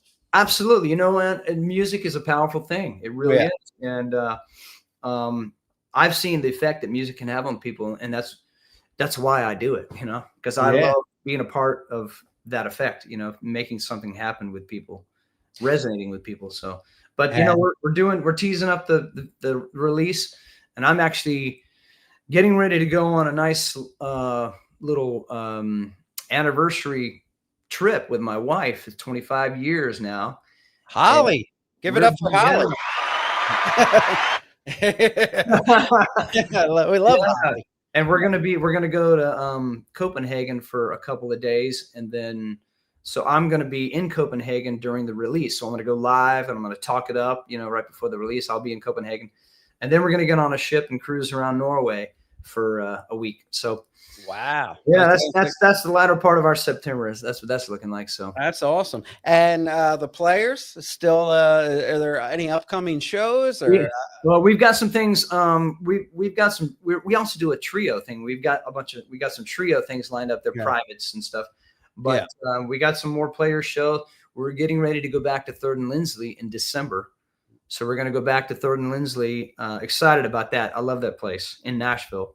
And I think I told you on like the Facebook comments, I said, when you do the players, I think that's a feel good song, Starshine, and promote. I feel like you should add that to the set list. Yeah. You know, I'm going to talk to the guy. I think we may add it to the set. I mean, I've had a lot of people asking if they're going to hear it, you know? Yeah. So we're going back to, you know, we're going to be going back to some of the places we played.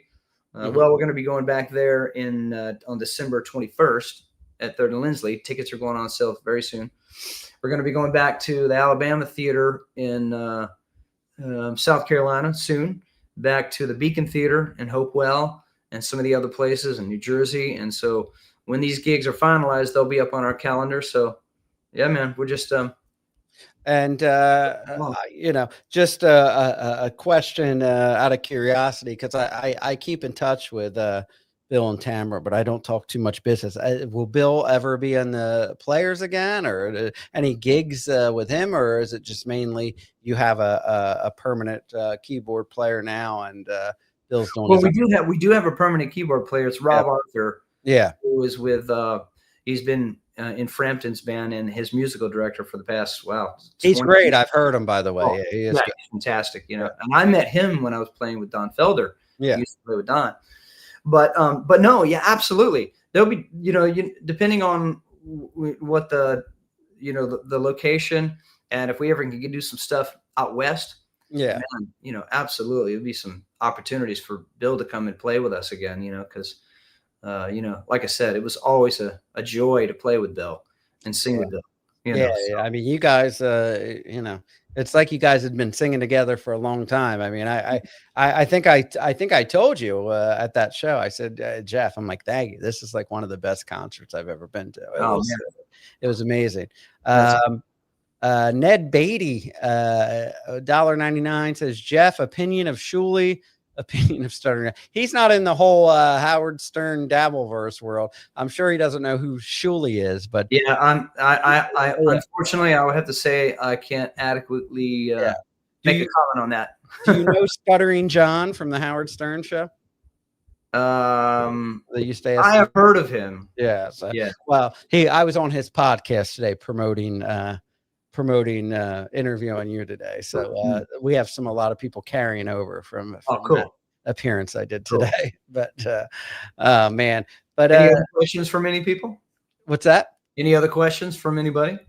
Let me see. I've been only reading the paid ones, but I don't know. Well, Mary says, dumbest thing ever to remove Jeff from the cover of the Replication of Chicago 2 in concert at Soundstage was a triumph because of Triss, Keith, Jeff, Lou, and Wally. There you go. But yeah, I mean, it's Jeff. I mean, amazing stuff. And hold on, real quick. I just want to show again. This is a little sneak preview of course, Saturday. Yeah, Starshine. City lights are shining, freedom in your eyes. Street light masterpiece with neon lights. I know you're finally here with me. Starshine, baby, it's not. Come on, Jeff. I mean, come on. I don't sound great. It's fun. And I tell you what. What was interesting about the song is that the hook is so it grabs you. Yeah. When we were filming the live show part of the video, we ran through. We played the track twice to get the video footage, and we had to wait till the end of the show because the sun was finally down and we could have the full lights, the stage. And the first run through of the song, these people had never heard the song before. And by the second and third chorus, they're singing along and they're jumping up and down. Yeah. The second time we did it, which is a little sneak peek that I just teased out on social media yesterday, they were into it, man. I mean, they were jumping up and down and they were singing the words to the chorus, and they'd never heard the song before. It was the second time they'd heard the song. So, I mean, it's a chorus that kind of grabs you, Yeah. It's pretty hooky. So, Yeah. It is. It's a fantastic song. It again, download it on iTunes. I mean, you can get it anywhere where you get music, Amazon. But I mean, it's a great single. Everybody's enjoying it. I see the response online, and people are loving the single. And I'm glad you're still out there and doing it. I mean, I think everything happens for a reason. So I think that moment you were in Chicago and you had a great time for a while you were in there, was to catapult, people noticing who you are and what a talent you are. And it's going to bring people to hear some great music that they would have not heard before. And I think that is fantastic. And, it's what makes the world go around. Again, music brings people together. And, man, just the brief time. I don't know if anybody else could have done that, Jeff. Gone into Chicago for 2 or 3 years and made such an impact with fans because people know who you are and they love you. Well, I appreciate that, man. And, going into that situation, all I could do was just go in and give it everything I had and do the best that I could for the music, you know, and that was my whole attitude going into it. But yeah, man, you know, long story short, there was a time where I stopped playing altogether. I got burnt. And then because of that pause, probably 2.5 years, because of that break from music, it really made me realize, man, what the hell am I doing? Why am I not playing music? This is what I do, you know, and that got me into it. And they got me into it on a bigger level to go to a place where there was a scene, Nashville, which is how I got my name put in the hat for some things, and this being one of them. And you know, because of that pause away from it, I've realized that I'll never stop until I physically can't do it anymore. This is what I'm going to do, you know, because it's what makes me happy, and it's what, you know, you know, if 20 people buy the record or 200 people buy the record, whatever, at least if I put music out that makes me happy, then it's that cathartic thing that we all have to do when we do it, because we love to do it, you know. Exactly. Who knows who's going to listen to it, you know? Yeah. But, absolutely. It's just, we do it because we love to do it. It's just part of us. We have to do it or we'll go insane, you know? So that's where I'm at. I'm going to do it until I can't anymore. So. Yeah. And of course, this interview, anybody that missed it, because we have a lot of people coming to the channel. We have a lot of paid members of this channel, but this interview we were going to leave public and we're going to put out there so everybody can enjoy this interview with Jeff Coffey. And look at this. I even wore stars today for the Starshine, baby. Yeah. song. It's that's so what I do. Now, where can people go? Websites, anything to find out where they can go see you, where they can you know, keep up to date of what's going on with Jeff Coffey? Yeah, they can go to my website, which is jeffcoffey.com. Okay. Coffey. It's Irish. jeffcoffey.com. Nice. Everything pertaining to me is on there. What's going on musically, dates. They can go, if they want to find out what's going on with the Players, then we have our website called, and it's at theplayers.band. There's a new .band out now. So it's theplayers.band. Go to that website. You can see everything you need to find out about the Players, with news, music, dates, everything. I feel like when you're a kid, we're all on Facebook, Instagram, you know, YouTube. And this video is being released on my YouTube channel, Jeff Coffey. Just go on YouTube and search Jeff Coffey. You'll see it, you know. And that's where all my videos are on there. This one will be released. It's on a premiere, so it's going to count down like 5 minutes prior. You'll see the countdown, and it's on my YouTube channel. And then after that release is all done, and maybe the next day or so, I'll pop it up on social media as well. So awesome! I am looking forward to it. And I was thinking when you were spelling out your name and like saying it was Irish, like, you know, when I was a kid, I mean, kids would make fun of anything. I think even my name was Rob Saul. They're like, Rob Saul, what? You know. So did you get a bunch of lame coffee jokes? I've been getting that since I was a kid. Oh yeah. And then of course we know you get the Owen Wilson. Oh yeah, I've been getting that for a long time. Yeah. How long have you been getting that? Like how many years? Years. I mean, ever since he was famous. Yeah. Because I always had this hair, and he had the same hair, and the face is similar, and yeah. And people would come up. I mean, everywhere. It doesn't matter where. I mean, I was in the airport in Jamaica, and somebody was like, "Are you him? You know, are you a wedding crasher?" Sometimes I'll play along with it, you know. But even after I would tell him, "Yeah, no, I'm not him." No, and say, "Oh yeah, his nose is messed up," you know. They would still want to take a picture. We're going to take a picture anyway and tell our friends we met Owen Wilson. So, they want the picture anyway. Yeah. Did you ever tell them, like, no, I'm not Owen Wilson, but I'm still kind of famous. I was in the band Chicago. I never said. I would never say it, but my wife, if she's standing there, she'll say it, or my kids would say it, you know. Oh, nice. I would never. But you know what's funny? It was a funny story. When we were on tour, when I was with Chicago in 2017, we were on tour with the Doobie Brothers. Mm-hmm. We were standing backstage at the Ascend Theater in Nashville, and Pat Simmons was back there, and he walks over and says, "Hey man, you mind if I take a picture?" I said, "All right, man, are you kidding me? I'd love to take a picture with you, you know, Pat Simmons, you know." So he took a picture. He says, "Well, the reason I'm asking is because, you know, I'm sure you get the Owen Wilson thing all the time." I said, "Oh yeah." He says, "Well, Owen's a buddy of mine, and I'm going to send him this picture." I said, "Oh man." Yeah, I said, "You know what would be funny? Because we've been joking about this because the guys in the band kept hearing people say that to me. And it was like, we said, we know it would be funny if we get Owen Wilson to one of the shows and we dress exactly alike. And we both walk on stage at the same time and we look at each other like, yeah, you know, that would have been great.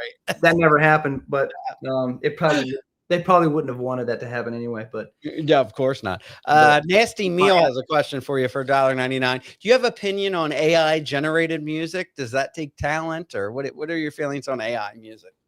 yeah, that's, you know, there are a lot of varying opinions on that. Yeah. Some people use AI to help them, like maybe finish a lyric or two. Yeah. But I got to tell you, AI it's pretty amazing how good it is. Yeah. It's scary how good it is. I mean, and it's kind of like, I'm not into it. I don't like the idea of it. No. I don't like the idea of someone loading in a prompt and say, okay, write a song about this and make it sound like this with this guy's voice. Boom, it spits it out in literally like minutes. And then releasing that as like, hey, check out this new song that I wrote. I don't dig that at all. That's not cool. No, I mean, especially when like so many talented musicians like working and putting out like original content. You know what I mean? Yeah. I mean, you know, I really don't think it's scary how good it is and how accurate, but I don't think that it will ever replace real songwriting, because that's going to come from a different place than X's and O's in a computer program. You know, so I don't think it'll ever replace it. But what's interesting is that a lot of the younger generation, they can tell when it's AI, especially on the vocals. They can tell that it's fake. I can't tell, but they can. So which gives me hope that they won't fall for that shit. You know? Yeah. Yeah. No, I think it's AI in general is scary. I love those memes you see on social media where it's like a picture of the Terminator and Sarah Connor with a sarcastic look, like, we told you guys about this shit 30 years ago. It's coming. Watch out. You know, this is not good. It is. Yeah. Crazy. I just, Jeff, I just ordered the new, I don't know. Yeah. You use an iPhone because I've texted you. But I like the AirPods. You use the AirPods like when you listen to music. Yep. I just ordered the new pair, and apparently I can stick them in my ears. And if someone is talking in a different language, it's going to translate it to me in my ear of what they're actually saying. I just have that plugged into your like a phone app, a translation app, or just no. I looked it up. There's like a setting on you got to pinch a certain part of it, and it'll do a translation. And you just let them know what language you want translated. But that's cool. Yeah, it's insane. That's helpful AI. Hopeful AI, yeah. No, helpful AI. Oh, helpful. It's not AI that's trying to fool you. Yeah. It reminds me of the episode of Seinfeld where Elaine goes to get her nails done at the Korean nail spot. And she brings in George's dad, who knows Korean, to spy to see what the women are saying about her at the nail salon. But and now we have the AirPods that can do that for us. So that's cool. Yeah. Were you a Seinfeld fan at all, Jeff? I was not. You're not a Seinfeld fan. No. No, I had a lot of friends who watched it, but I never could get into it. Yeah. I've seen a few episodes, but you know. What were your shows that you were into? Like, did you watch a lot of TV growing up? Yeah. Well, when I was a kid, you know, I was a sci-fi nut, so I was a Trekkie, you know, Star Wars, and then. But I used to watch Twilight Zone. What's that? Twilight Zone. Yeah, we should watch Twilight Zone. Tales from the Crypt. You remember that show? Oh, I love Tales. That was fun. Yeah, that was a good one. Yeah. But I used to watch, when I was in the 70s, I used to watch Chips and MASH and nice. and Gilligan's Island and all that stuff, Yeah. And Yeah. Oh man. Well, Jeff, let me tell you, thank you. I'm sorry I kept you on a really long time tonight, but I enjoyed talking to you, and it's always good speaking with you. And I'll have you back on soon. Not too soon. I know you already gave me like a couple hours of your time, but I appreciate it. And everybody, please go to jeffcoffey.com. Follow him on social media at Jeff Coffey. And of course, check out the new single, Starshine. I use iTunes, so that's where I have it downloaded on, Starshine. And then, of course, I'm going to check it out on YouTube and on the social media, the music video that's going to be released on Saturday at noon. Right. Yeah. And I'll be home. Eastern time. Yeah. So I won't even be at work yet. So I'll catch the premiere. So Jeff, thank you very much. I appreciate it. And you're always an open, honest, and candid interview. And I said it, that's what I love about you. You're a real dude, and I love it. And you're a talent. And thank you again for always taking time out to come and chat with us. Man, my pleasure. And thanks for having me on. And hopefully we'll see you somewhere up there soon. Yeah. Anytime you're on the East Coast, listen, I'll be there. All right. I'll pay my own way next time. I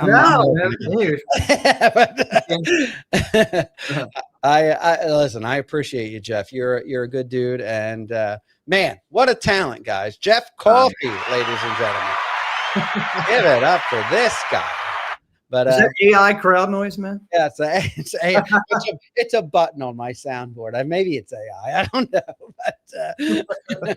But thank you, Jeff. Again, please check him out. jeffcoffey.com. Starshine, available everywhere. Thank you, sir. See you guys. All right. Jeff Coffey, ladies and gentlemen. I'm going to take a little bit of a break, and I will be back.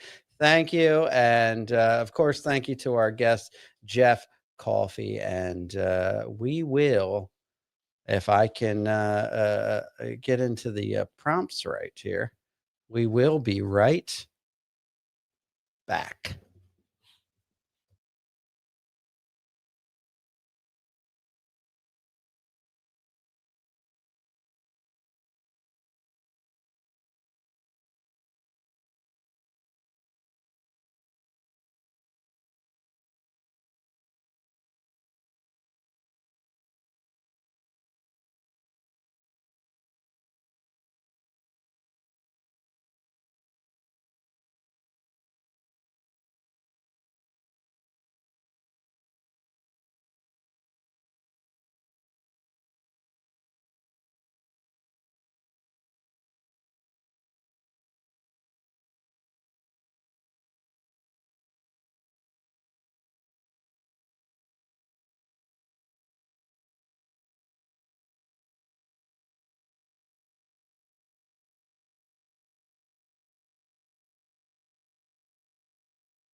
Yeah. Hello, we're back. I'm had to take the dogs out. I have some super chats from Man of Many Inches that I was going to read with Jeff. He wanted to know, Rob, would you mount Mr. Coffey if he let you? No, or no. Listen, the guy's a talented guy. I'm just, you may sound like I'm kissing ass, but I just think the guy is a talented dude. Man of Many Inches, fan, Mr. Coffey, you be #1 music guy. All 27 fans watch it.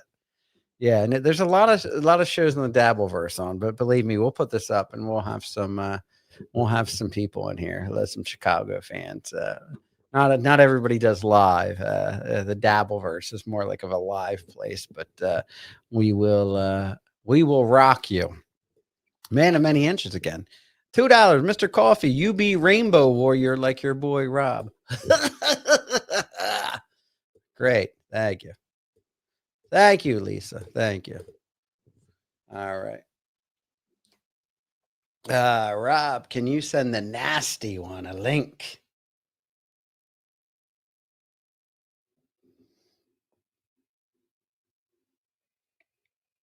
The nasty one. The nasty one. Hello, everybody.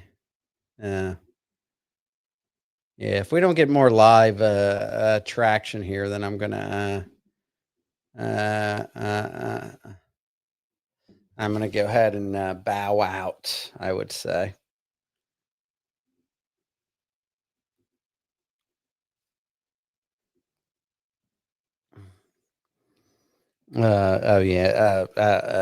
Anon producer wants me to play a super cut of me bashing women. This one's I'm leaving public for Jeff Coffey fans to go there, so I don't know if I'm doing it on this one. All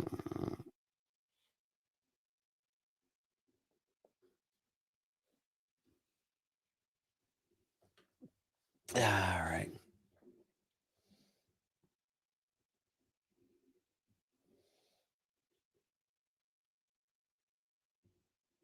Yeah, well, opinion, no. Man of Many Inches, although the fantastic $2, me asking Jeff Coffey if he's gay is not something I'm going to do. All right. Well, then bye. Should I ban you? Yeah. No, I told everybody we're not doing offensive questions towards the guest. That's just the way it is. That's the rules here. If you don't like my rules, go on. Get out.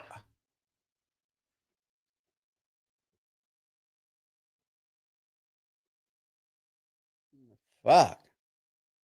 Vagina wrinkle. Thank you. You made my mom's day, Rob and Jeff. I'll let Jeff know. And calling me fatty. I'll leave you out. Yeah, listen. We're not doing this.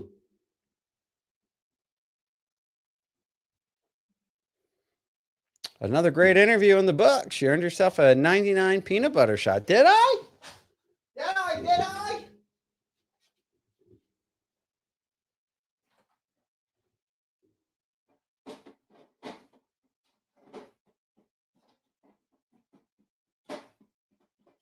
Fuck, what am I doing?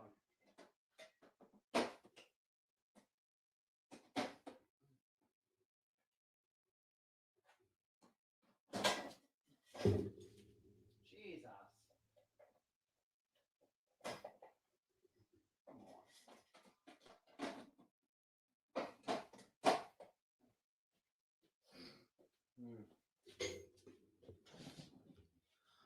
Did I? Huh. There we go. Yeah. Don't tell me to read people's shit.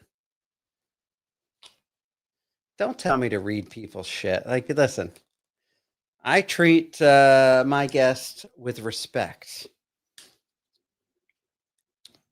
especially when they've been in legendary bands.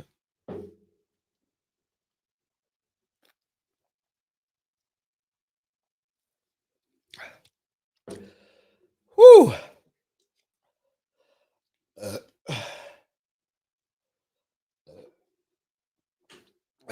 Let's see here.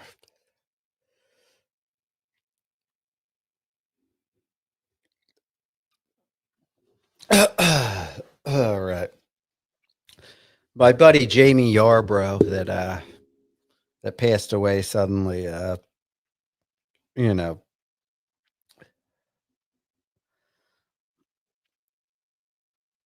Let me see. This.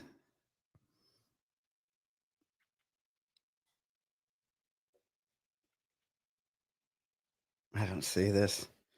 Ooh. Well, Jamie Yarbrough's widow texts me. And Jamie used to work closely with the band. And he's the one that introduced me to Jeff Coffey. I didn't even know she was listening. She said, good evening. I'm watching. Thank you for still remembering Jamie. We'll always remember Jamie. We will always remember Jamie. All right, I'll turn the phone. I just turned the phone lines on, Vagina Wrinkle. Yeah. Shot off and shirt off, Rob. Whoo! Yeah. Starshine. All right. And somebody said, geez, Rob, it's barely Monday. It's my Saturday. Yeah, Monday and Tuesdays are my days off. So today's my Saturday. Tomorrow's my Sunday. So, this is where I get it in, so to speak. Paul Linda's here. Why are you not returning Juggalette's DMs? That's To accept, press 1. Go ahead, caller. You are on the air. Hey, boss. It's me, Vagina Wrinkle. Hello. How you doing? It's me, Vagina Wrinkle. Hello, caller. You're on the air. Hey, boss. It's me, caller. Vagina Wrinkle. Can you hear me? Caller. Hello. Yes. All right. Sorry. You're on the air. Hi. Oh, okay. It's me, Vagina Wrinkle. How you doing, boss? Oh, hi, Vagina Wrinkle. You sound a lot more effeminate than I pictured. Yeah. Well, yeah. I'm one of them trans testicle deals. Yeah. Talk dirty to me. Say thanks. My mom. Well, you can, don't get me started. Yeah. But my mom really liked that interview. Oh, your mom really liked the interview? Yeah. What she? Yeah, what was she doing during the interview? Like, how much did she enjoy it? Well, she's still listening, so I better not say. Oh boy, Mrs. Wrinkle, you scamp! Yeah, if you knew, oh yeah. Let's just say the apple doesn't fall far from the tree. If you know what I'm saying. Yeah, listen, heard. Was she eating butterscotch candies? They want to know during the interview. She was eating butterscotch candies and Starlight mints. Talking about the starshine, baby, the starshine, baby, tonight. Yeah. Anyway, just wanted to say thanks. Never have that guy on again. That fucking sucks. Dude. Oh, stop it! Jeff Coffey is amazing. How dare you? But yeah, we love Jeff Coffey. You guys get bored unless there's a bunch of drama going on. But there's some fans that are out there that are interested, and oh geez.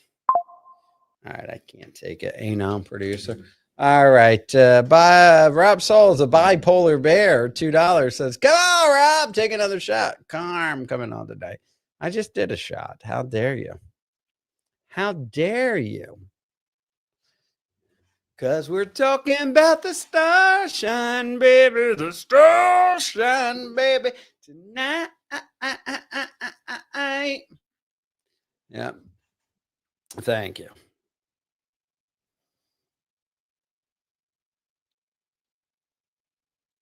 No, I'm not watching this either. Anon producer. He wants me to promote a bunch of hacks debating who's gayer, me or Carmex. I'm not doing that. Yes. Said I need the moonshine. Yes.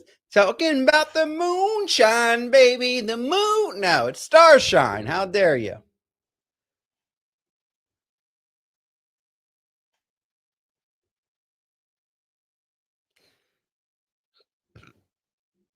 Yes.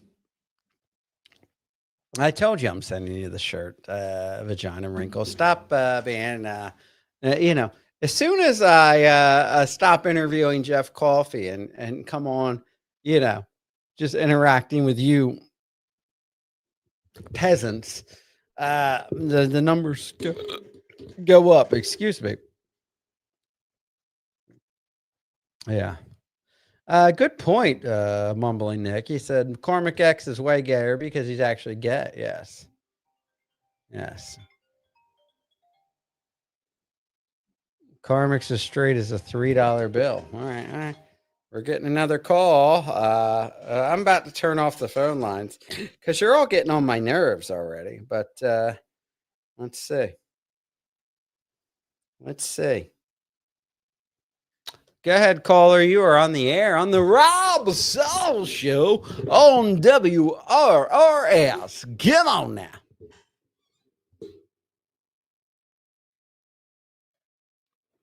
Hello.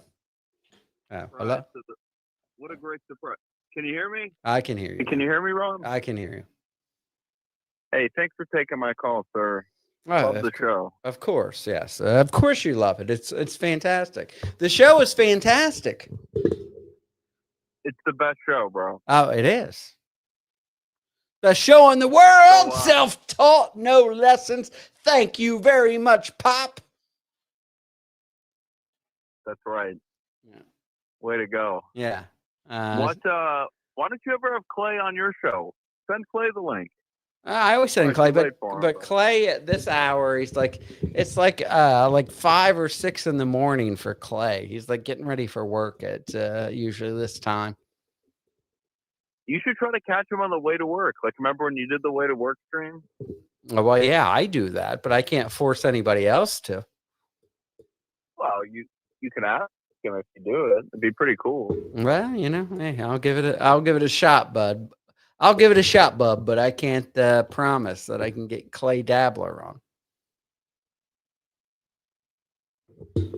I really hope you do it, Rob.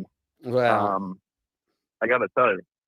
Now, how's it going with the former Duke? Because I'm very loyal. I call you. So when someone says the Duke, that's Rob. Well, yeah, I am the Duke. Yeah, it's Johnny. Well, yeah, of course. We Johnny, know go, John. Hold on, where do you stand right now with that Karmic X guy? Who? I don't know who that is. What is he? Some sort of $3 bill? That freak guy. Yeah, he's a Fanook for sure. Hold on, I'm getting a little hot and sweaty. Me right. too. It's getting hot in here, so take off all your clothes. I am getting so hot, I'm going to take my clothes off. All right. Rob, I have a serious question. Yes. Did you ever see Chris Abel shirtless? No, thank God. Oh, you're the Chris Abels guys. Get now. I don't want to talk about Chris Abels. I mean, that guy's a fucking loser. I won't mention Chris again. All right. I trust you. No Chris. All right. Well, then what else do you want to talk about, sir? We can talk Ray, though. What about Ray? I mean, I'm just wondering what do you think about this Ray guy? I don't have much of an opinion. That's bad. If you don't have an opinion on something, then that's bad. Yeah. Guy's a stand-up. You don't know him? You never been to his shows or anything? No, I don't get a Ray DeVito shows, but I got another call. From Mommy. Let's see. To accept. Go ahead, caller. You're on the air. Hola, Roberto. Hey, what's up?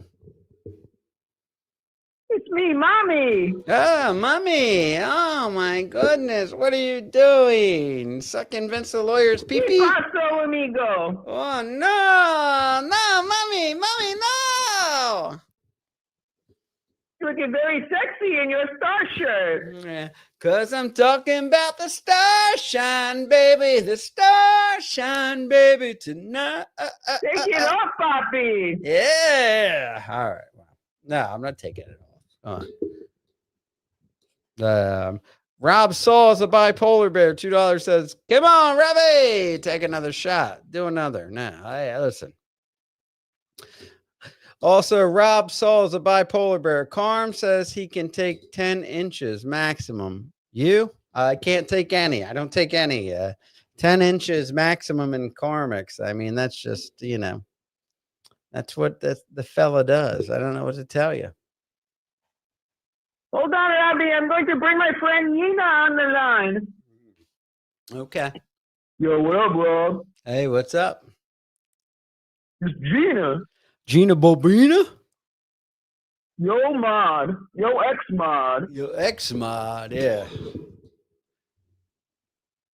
Go ahead, Gina Bobina. What you got to say? What you got to say?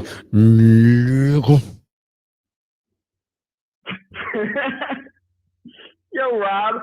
How do you line up that beard so good? I keep cutting my face when I do it. I got a professional that does it for me. Yeah, how much you pay him? Don't you worry about what I pay. Chris Abel's in the chat room, $1.99 says, "You saw me shirtless. Me, you, and Mrs. Abel's had a three-way." I must have really been to her, but I don't remember that. Jeez. Holy moly. Holy moly. When did that happen? Another call coming through. Married? Yeah, he's married. Call from. This is Robert's father. To accept, press 1. To send a voice. My dad's calling. Hi, Dad. How are you? Are you there, son? I am. Great. Thank you for taking my call. I was just listening to your show here from heaven. I hope you're doing well. Yeah. Hold on. Your stream. Jacob Ryan says, "Great interview, Rob. I could tell Jeff appreciated your insight on the band." Yes, thank you. I did a great interview, Dad. He did. Thank you, Dad. You did a great job. Yes. All right, Dad. What else do you have to say? Well, it's very beautiful here in heaven. It's not like down on earth. There's no bombings or shootings or any Muslims or nothing like that. It's very peaceful here. Perfect. And we miss you. We all watch YouTube all day. We love all the shows. Oh, good. No, they're watching the Dabbleverse in heaven? Yeah. No, that's not good. But we don't get coverage of Shuli because he's Jewish. So we have to just make. Well, you guys are lucky then. You're lucky, really people. Lucky. And Rob, I love when you do that bit with the old geezer glasses from Walmart. And let me ask your viewers this: how could they be anti-Semitic? They're a product sold at Walmart, for God's sake. I mean, Walmart is a publicly traded company. They don't have anti-Semitic products. Oh, you're one of these people that think that that wearing glasses makes you anti-Semitic. No, that was your reasoning why it's not anti-Semitic. No, it's not anti-Semitic because it's just not. Those glasses have been around for hundreds of years. It's just dumb to say it's anti-Semitic. Exactly. So what's been going on with your love life, son? Dad. Hold on. Dad, you're breaking up. All right. Go. All right. Let's see. Rob Saul's a bipolar bear says, "You getting skinny? Take shirt off. Let's see your 8-pack." Now, I am getting in shape. I look at myself with my shirt off in the mirror and I'm like posing. But it's not quite the physique I want to put public, Not what I want to put public. Oh, God.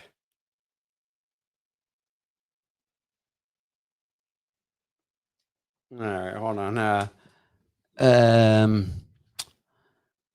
Anon producer wants me to show something on the air. I'll do that. Let's do it. Let's do it.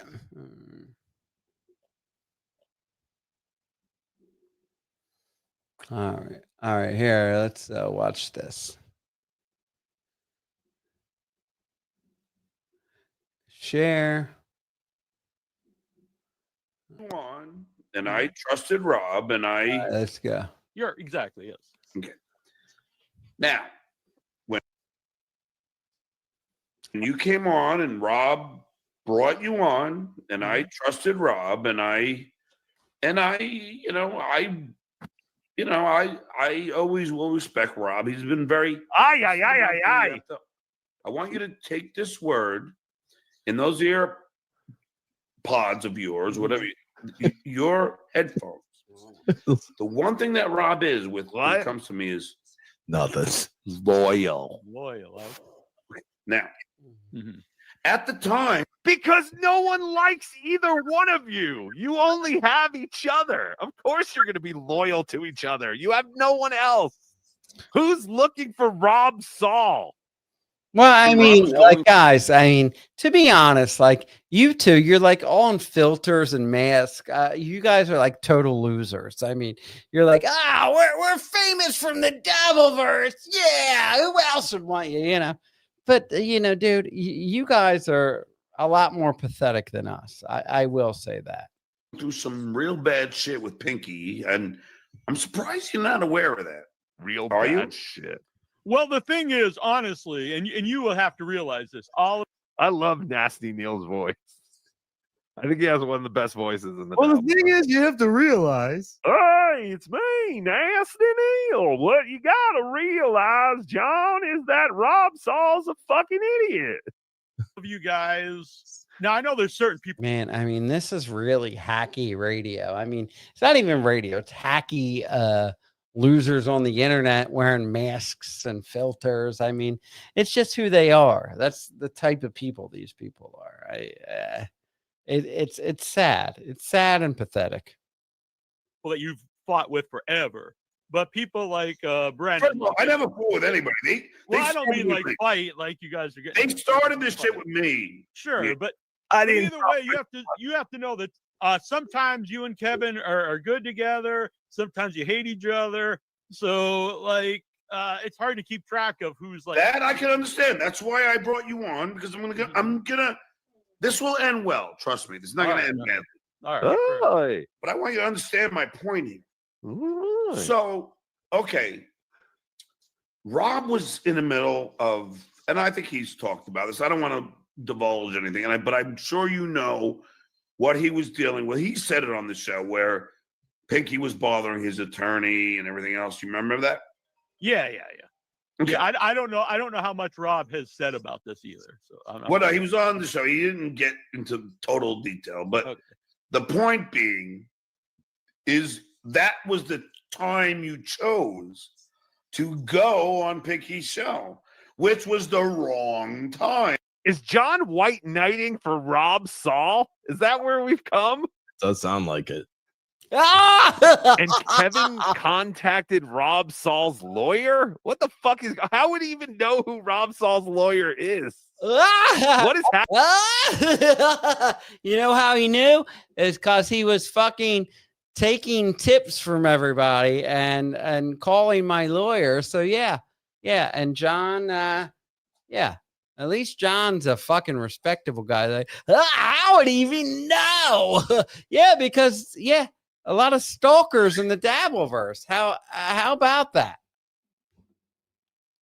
I mean, fucking insane.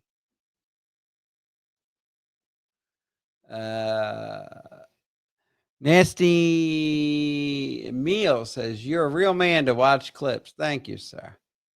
Rob Saul is a bipolar bear, says, come on, Skinny, take another shot already. Let's go. You're going to have to wait a while for a shot, fella.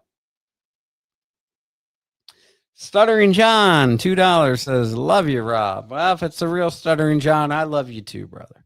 Yeah, John, I consider a friend of mine. So that's That's how we roll. Happening. Everyone's very much invested in the real lives of each other. Scares me. No, it should Now, be. in retrospect, Listen, you seem like, are you a Scorpio? it should be scary. There's like, it should be scary how invested you guys are in the real lives of people. I mean, it's very bizarre how obsessed these little mask filtered people are into in people's lives. It's insane to me. It's insane. It is fucking insane. No. Well, Pisces are loving souls. Oh, I got 11 more choices. Hold on. Let me. You a score. Pisces was my next guess. Damn it.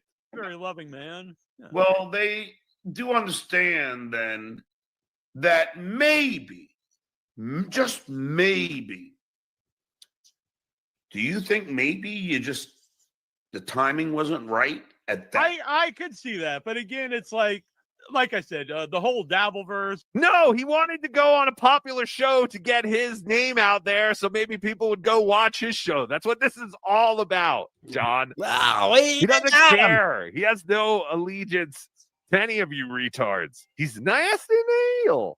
I'm Nasty Neil.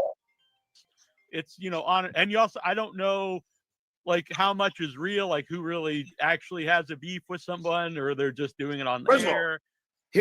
Okay, Neil, you do know what is real. And now I'm going to call you out. Don't lie to me. I don't like people to lie to me. You know what is real, and I'll tell you why you know what is real. You know those people that have made it very, they started and picked something. I'm just saying with KB himself. Say Carl and Shuli. You can say their names, you drunken idiot. John thinks he can't say any. Yeah, well, we don't want to say their names because they're losers. I mean, why do we want to promote losers? That's all I'm saying. That doesn't,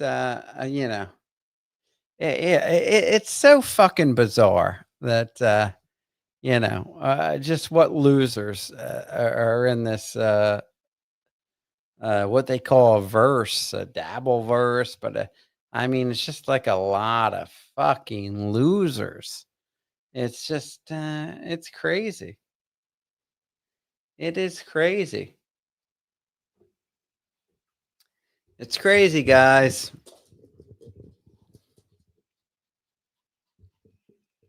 All right.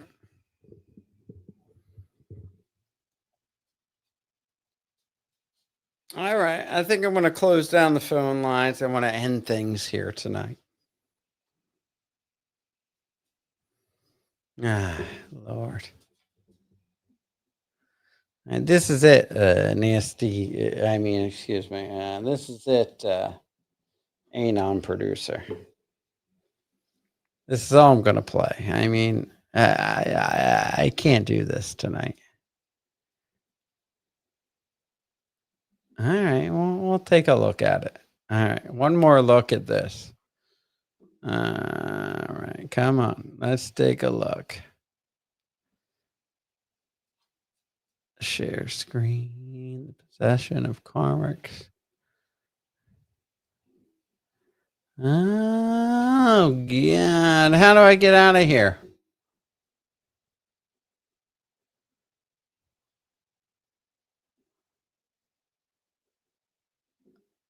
I can't do it.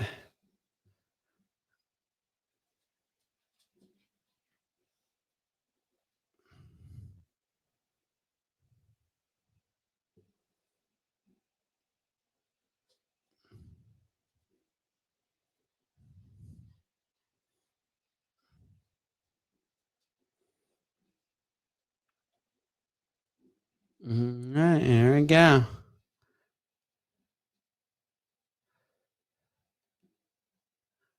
There we go. Here we go. Sit down. No, buddy. Jag har fått dig. Så fin master. Så fin brosk. Here's stuff coming out of it. You're sleeping the street now. Yes, standing all body. You're a Scotty Masters. Hoyes, Nick up. Mas no, well. I'm cast not a warrior. This is the way to Nick up for you. I listen in their own Nick up and they're a smash. Because that. And the share broke Nick up. Scott. Sit up and on you. On just the red alone. Always the mucker. Our room was just doing this and our room this gets no best cup for this mucker that bit on Laura went down up. Stash that cup. Stare for now, I'm out to let us. Merch not all because of them.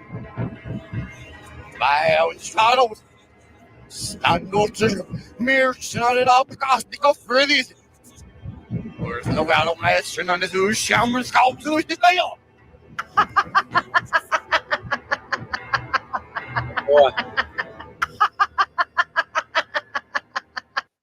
Oh boy. Yeah, that is that's nothing that I want to be involved in. Yeah. Yeah, I can't do it, guys. I can't do it. I can't be a part of this this universe if that's what we're doing here. I'm sorry. I can't.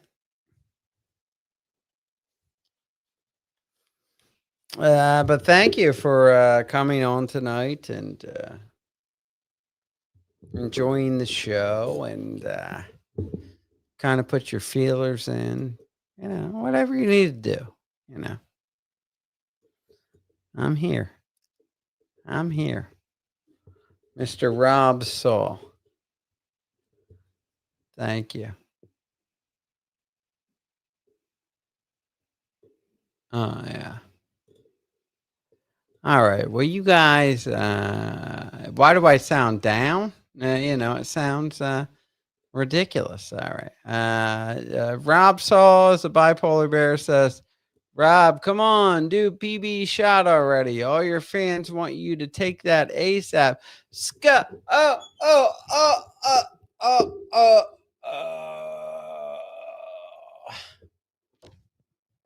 All right. Wow. Thank you, but I'm about to take it down for the night. I do have another peanut butter shot in there, but you know, I think I've hit my limit. I'm gonna need at least another $100 super tip to take another shot. You know, and if you don't want to pay that, I understand. But that's what it's going to take for me to take another shot. So if you don't want to do it, then we'll just part ways here. And I want to thank everybody for coming on. And, you know, great show tonight. We love you. We appreciate you. Thank you. And mwah, mwah, mwah, mwah. God bless. We'll see you next time, folks.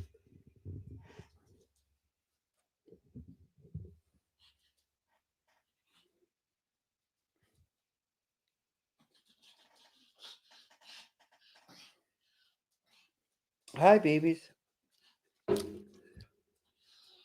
Thank you. Bravo. Bramicio. Come here, Stevie. All right. Wow, you guys are ready to go. Okay. Goodbye, folks. Thank you. Have a terrible. You're terrible, Gina Bobina. Shut the fuck up. You disgusting prostitute.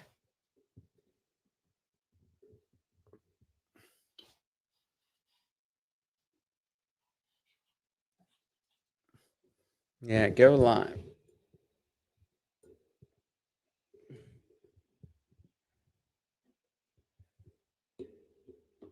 Yeah, I gotta get rid. Gina Bobina is. I mean, Gina Bobina is like, you know, one of the most terrible fans in the world. She's just a disgusting disgrace of a person. But I mean, what can you do? you have a disgusting pig as a listener. I don't know what to tell you. Yeah. Sorry, piggy.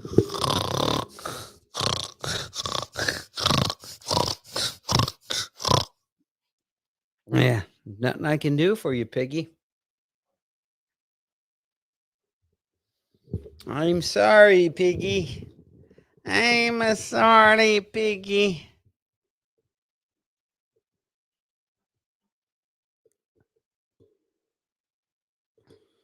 Yeah, I'm sorry.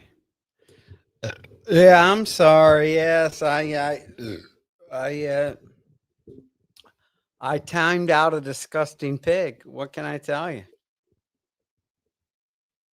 Sue me. Sue me.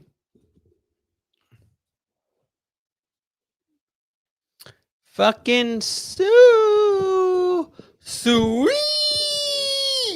Sweet. Sweet.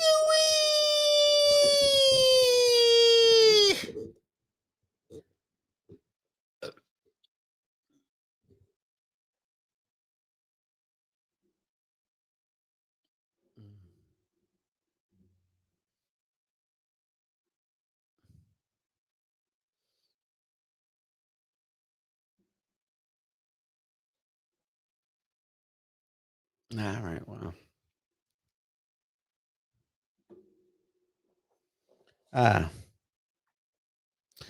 Debbie Dabbler, you're permanently banned, and I know that you're Gina Bobina, Debbie Dabbler. Rob, where is it? Rob, why do you hate women? I don't. I only hate dumb cunts like you. So we're gonna get rid of you permanently. Yes, that's what I hate. I hate dumb people like you.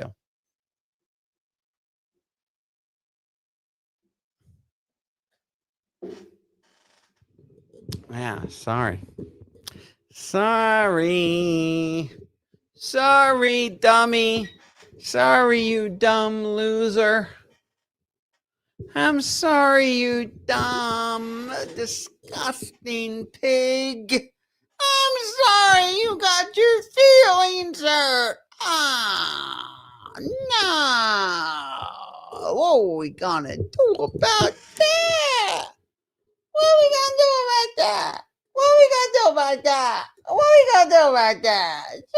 Sorry. I'm so sorry. Yeah.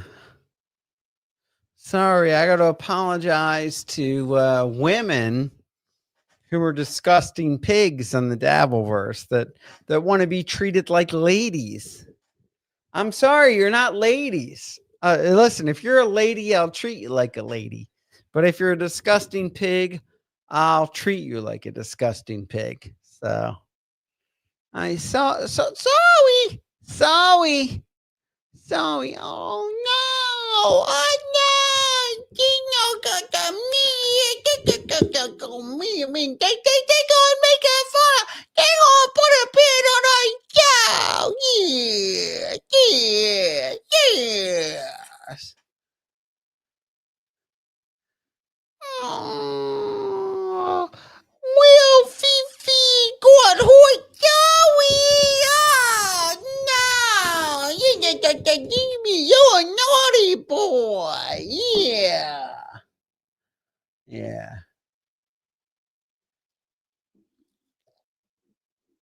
Robert Lamb's swollen prostate wants to know, do you ever miss your ex-wife? No, never. Not once. Not once. Not once. No. Yeah, no. Me and Gino, we just go to Jason Stoop. Hit me, Jason, one more time. Yeah.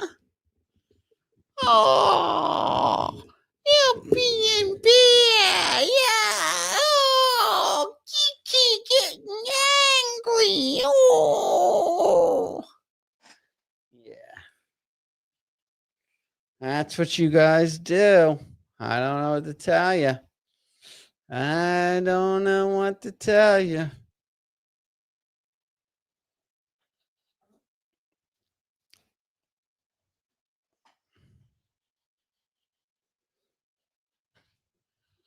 Sweet.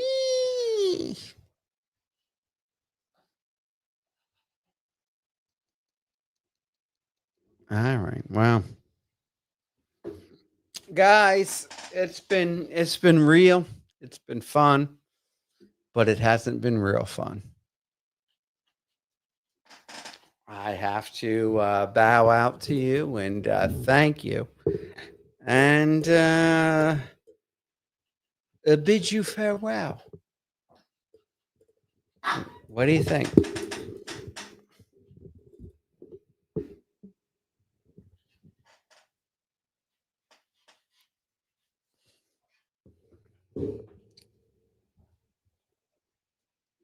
We will see you next time.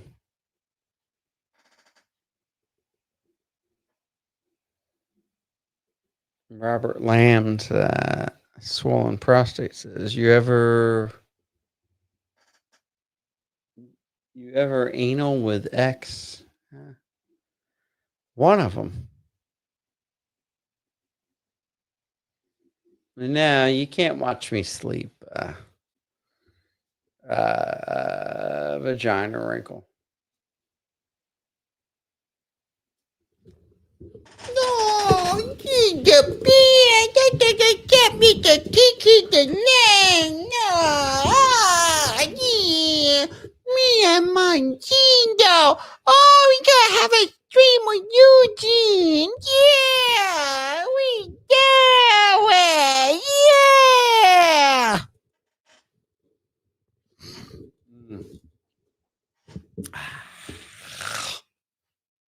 All right. Good night, everybody. Thank you for tuning in. I appreciate you, but I'm done. Yeah, we need a Carl and a mom, wife, and Bresson. Hold on. Hold on. We need a Carl and mom, wife, and Bresson. Hold on. Carl, your mandolin's on the floor. Leave me alone, mom, wife. Leave me alone, mom, wife. On the floor. Anthony Coomey is a fan of mine. Yeah. Leave me alone, mom, wife. I'm fucking Adam Bush. Yeah.